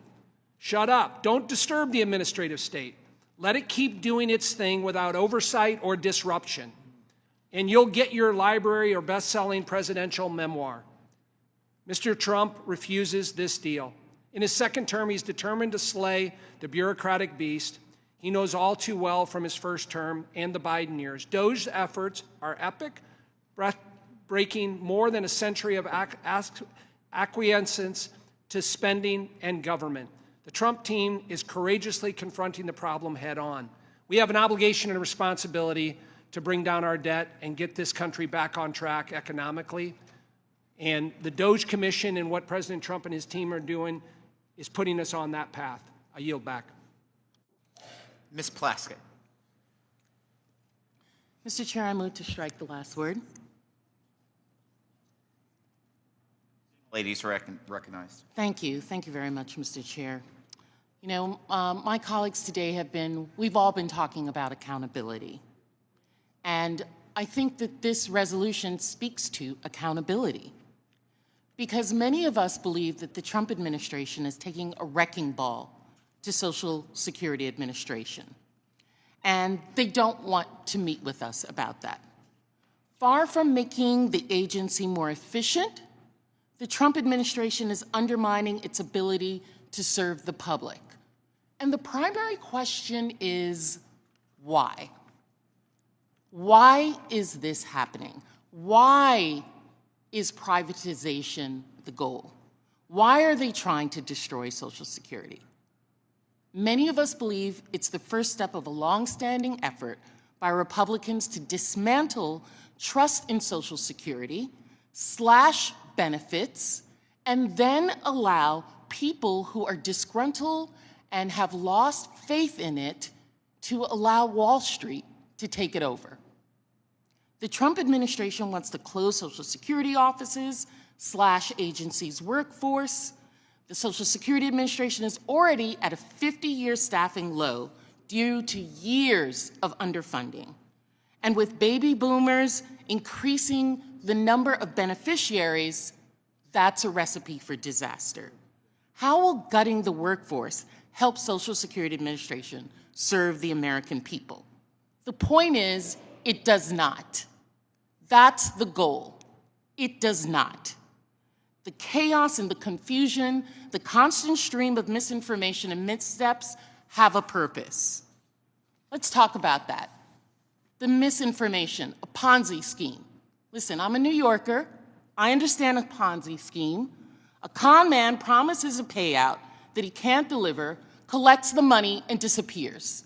That's not what's happening in the Social Security Administration, because people have put their money in it, and they are receiving a benefit. That's not a Ponzi scheme. Repeatedly stating that dead people and 150-year-olds are receiving checks, every newspaper, every group has said that that's untrue, including the Washington Post, which has already kissed the ring of the president. They're the ones also who have said that that's not true. How are we doing this? And why are we doing this? We want to bring back accountability. My colleague has stated that DOGE only has read-only access.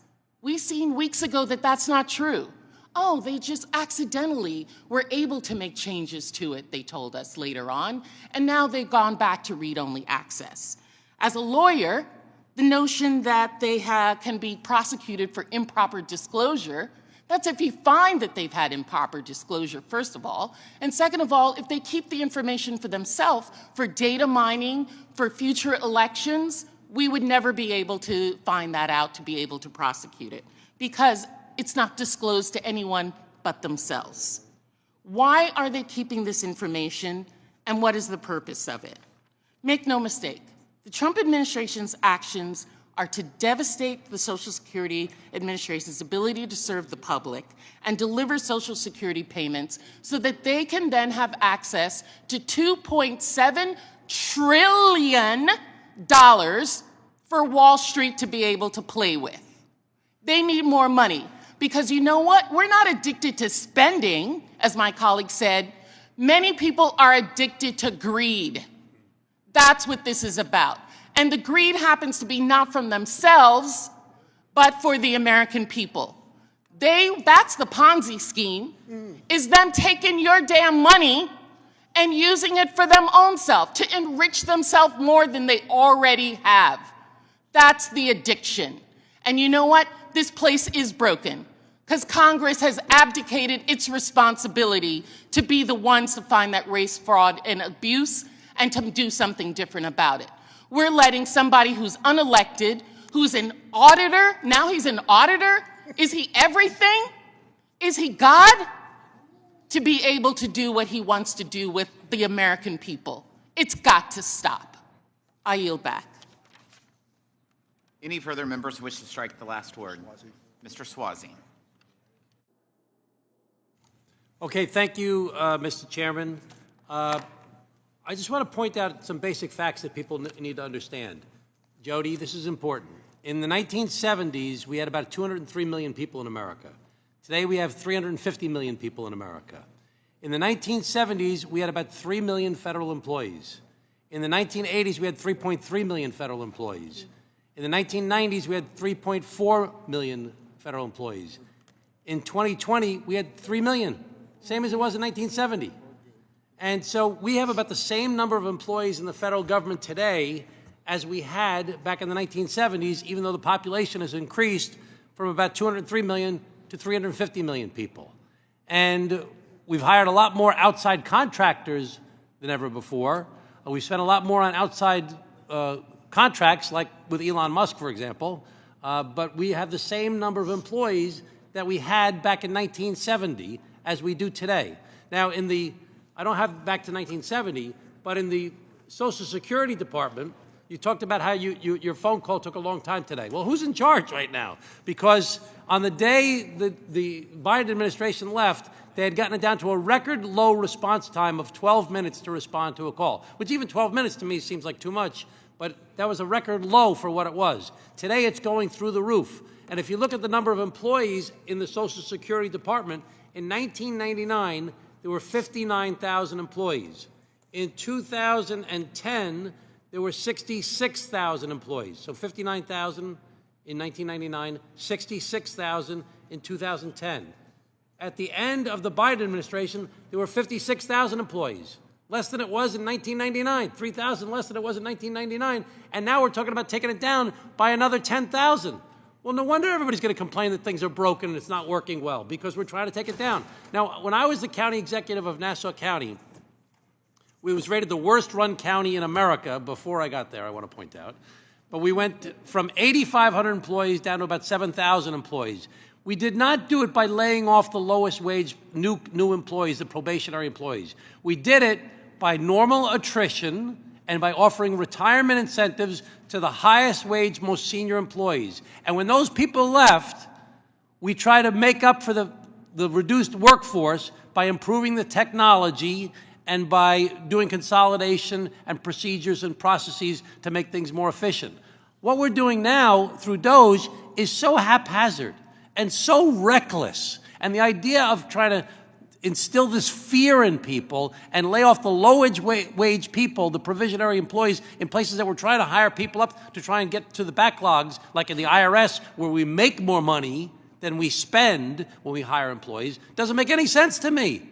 It's just bad management, and it's just scaring the hell out of everybody in the process. And there's going to be a price to pay politically for people, because most of the federal employees live in Republican districts and in Democratic districts, but we'll see that as time goes on. All the stuff we're going to see. You say, we're not going to cut Social Security, we're not going to cut Medicaid, we're not going to cut Medicare. Well, we're going to find out in the next 6 months or so what people are really up to. Then we'll really know what it is. And it's not about instilling fear or not instilling fear. We're going to find out what it is as time goes on. Right now, we're concerned that what DOGE is doing is reckless and irresponsible. Do we need to get rid of waste, fraud, and abuse? Yes. Do we need to make things more efficient? Yes. Do we need better technology? Yes. Do we need better procedures and processes? Yes. But the way that they're doing it right now, and I've given the examples before, laying off the people in the nuclear stockpile, laying off the people that oversee avian flu, laying off the people that oversee measles, doesn't make any sense to me. Mr. Chairman, thank you very much. I want to yield my remaining minute to Chairman Neal. My friend from Illinois, he said we don't have conversations, and we have a conversation. We just disagree with you on arithmetic. The arithmetic's pretty simple. Bush Jr., $2.3 trillion worth of tax cuts.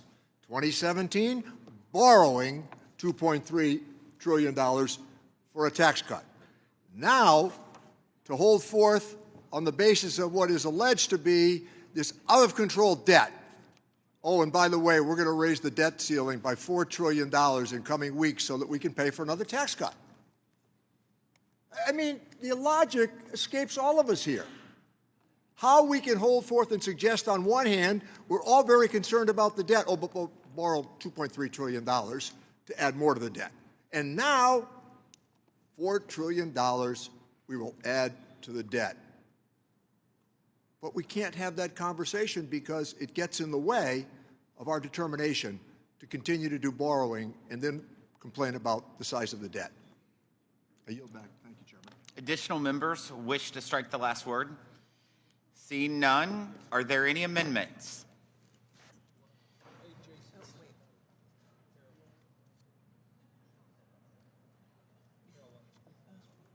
I'd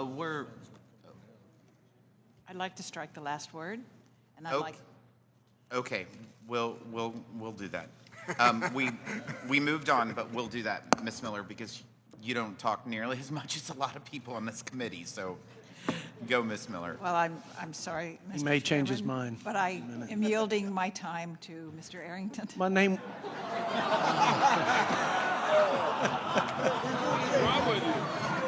Will the gentleman yield? Will the gentleman yield? You know, I would only speak because my name was invoked. My name was invoked, and my honor was questioned, my integrity, my character. Tom Suozzi would never question my integrity or character.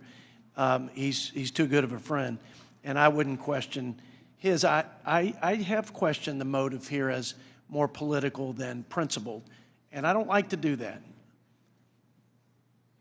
But that's my judgment right now. I think it's too wrapped up in scoring political points, and we're whipping people up into a frenzy instead of working productively to solve some problems here. But I'm not, Tom, I'd have to look at those numbers. I have not looked at the numbers. But to suggest that the federal government had the same amount of employees in the 60s and 70s as we do in the 21st century, when we didn't even have the microwave oven, let alone the internet, is not that impressive of a stat, to be frank. I think we can probably run this government more efficiently post-technology revolution. We still need people, but we need them to show up. Like, I would have an easier time receiving some of this, really, with the sincere motive of needing more information, wanting more insight, if the same passion and concern were directed to the many government employees who were not showing up for years. And this was post-pandemic, and we just accepted it as the new normal. And when we talk about, like some of my colleagues, the Democrat colleagues, about my constituents are worth it, this is their benefit, their earned benefit, I agree.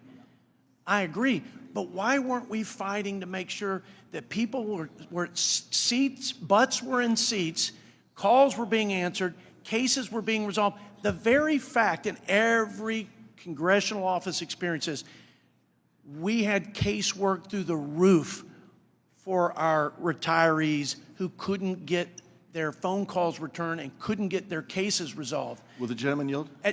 But where was the indignation? Where was the fight for these constituents at that time? Will the gentleman yield? It's a sad thing in this country that we need retirees, our beloved seniors, to have to work through their member of Congress just to get a daggum phone call returned. So I would accept some of this is in a more sincere fashion if it was consistently applied when we had Democrat control and we had other big inefficiency problems. I trust the president. I trust people who have a track record of successfully and efficiently and effectively running organizations. I think this is long overdue. I think it should go across the government. I think we should get information and we should get insight and we should get the opportunity to change some of the things that are needed and codified by an act of Congress. Like, for example, in Medicaid, and I'll yield with the example of Medicaid, President Biden went back, revoked a policy that reviewed the Medicaid rolls twice a year so that we could ensure that only those legally eligible for Medicaid were receiving the benefit. That's a taxpayer safeguard. That's a safeguard for sustaining the program. and it was revoked from twice a year, and it was only done once a year. Well, that's $160 billion worth of waste and fraud because of a simple program integrity measure that was revoked. That's common sense. I don't think there's an American out there that would say, why in the world would we do that? So I appreciate some of the concern, but I think it is more political than principle, and I appreciate my colleagues, and I appreciate his Mr. leadership. Chairman. I yield back, Mr. Chairman. I yield back my time. Thank you, Ms. Miller. Any additional members wish to strike the last word? Are there any amendments? Seeing no amendments, I will now recognize Mr. Buchanan for the purpose of offering a motion. Mr. Chairman, I move the committee report HRES 195 adversely to the House of Representatives. The question is on the motion to report HRES 195 adversely to the House of Representatives. The clerk will call the roll. Mr. Buchanan. Yes. Mr. Buchanan, yes. Mr. Smith of Nebraska. Mr. Smith of Nebraska, yes. Mr. Kelly. Mr. Schweikert. Mr. Schweikert, yes. Mr. LaHood. Mr. LaHood, yes. Mr. Arrington. Mr. Arrington, yes. Mr. Estes. Mr. Estes, yes. Mr. Smucker. Mr. Smucker, yes. Mr. Hearn.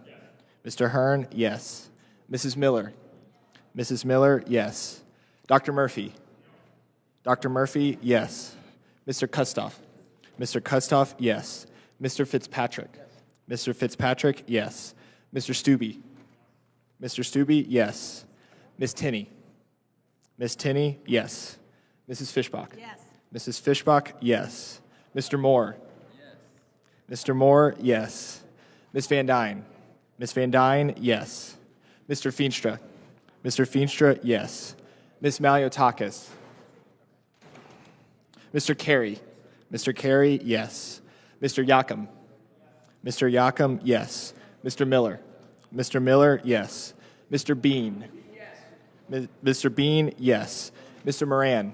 Mr. Moran, yes. Mr. Neal. Mr. Neal, no. Mr. Doggett. Mr. Doggett, no. Mr. Thompson. Mr. Thompson, no. Mr. Larson. Mr. Larson, no. Mr. Davis. Mr. Davis, no. Ms. Sanchez. Ms. Sanchez, no. Ms. Sewell. Ms. Delbene. Ms. Delbene, no. Ms. Chu. Ms. Chu, no. Ms. Moore. Ms. Moore, no. Mr. Boyle. Mr. Boyle, no. Mr. Byer. Mr. Byer, no. Mr. Evans. Mr. Evans, no. Mr. Schneider. Mr. Schneider, no. Mr. Panetta. Mr. Panetta, no. Mr. Gomez. Mr. Horsford. Mr. Horsford, no. Ms. Plaskett. Ms. Plaskett, no. Mr. Swazi. Mr. Swazi, no. Mr. Kelly.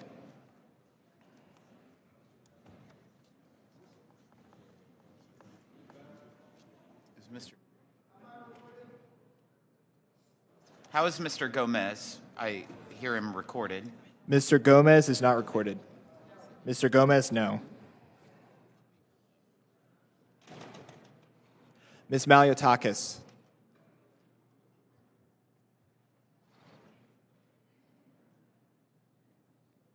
Ms. Sewell.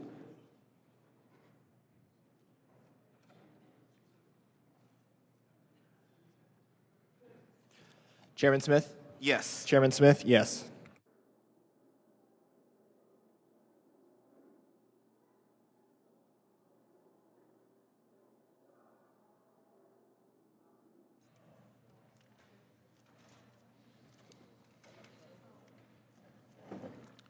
The clerk will report the vote.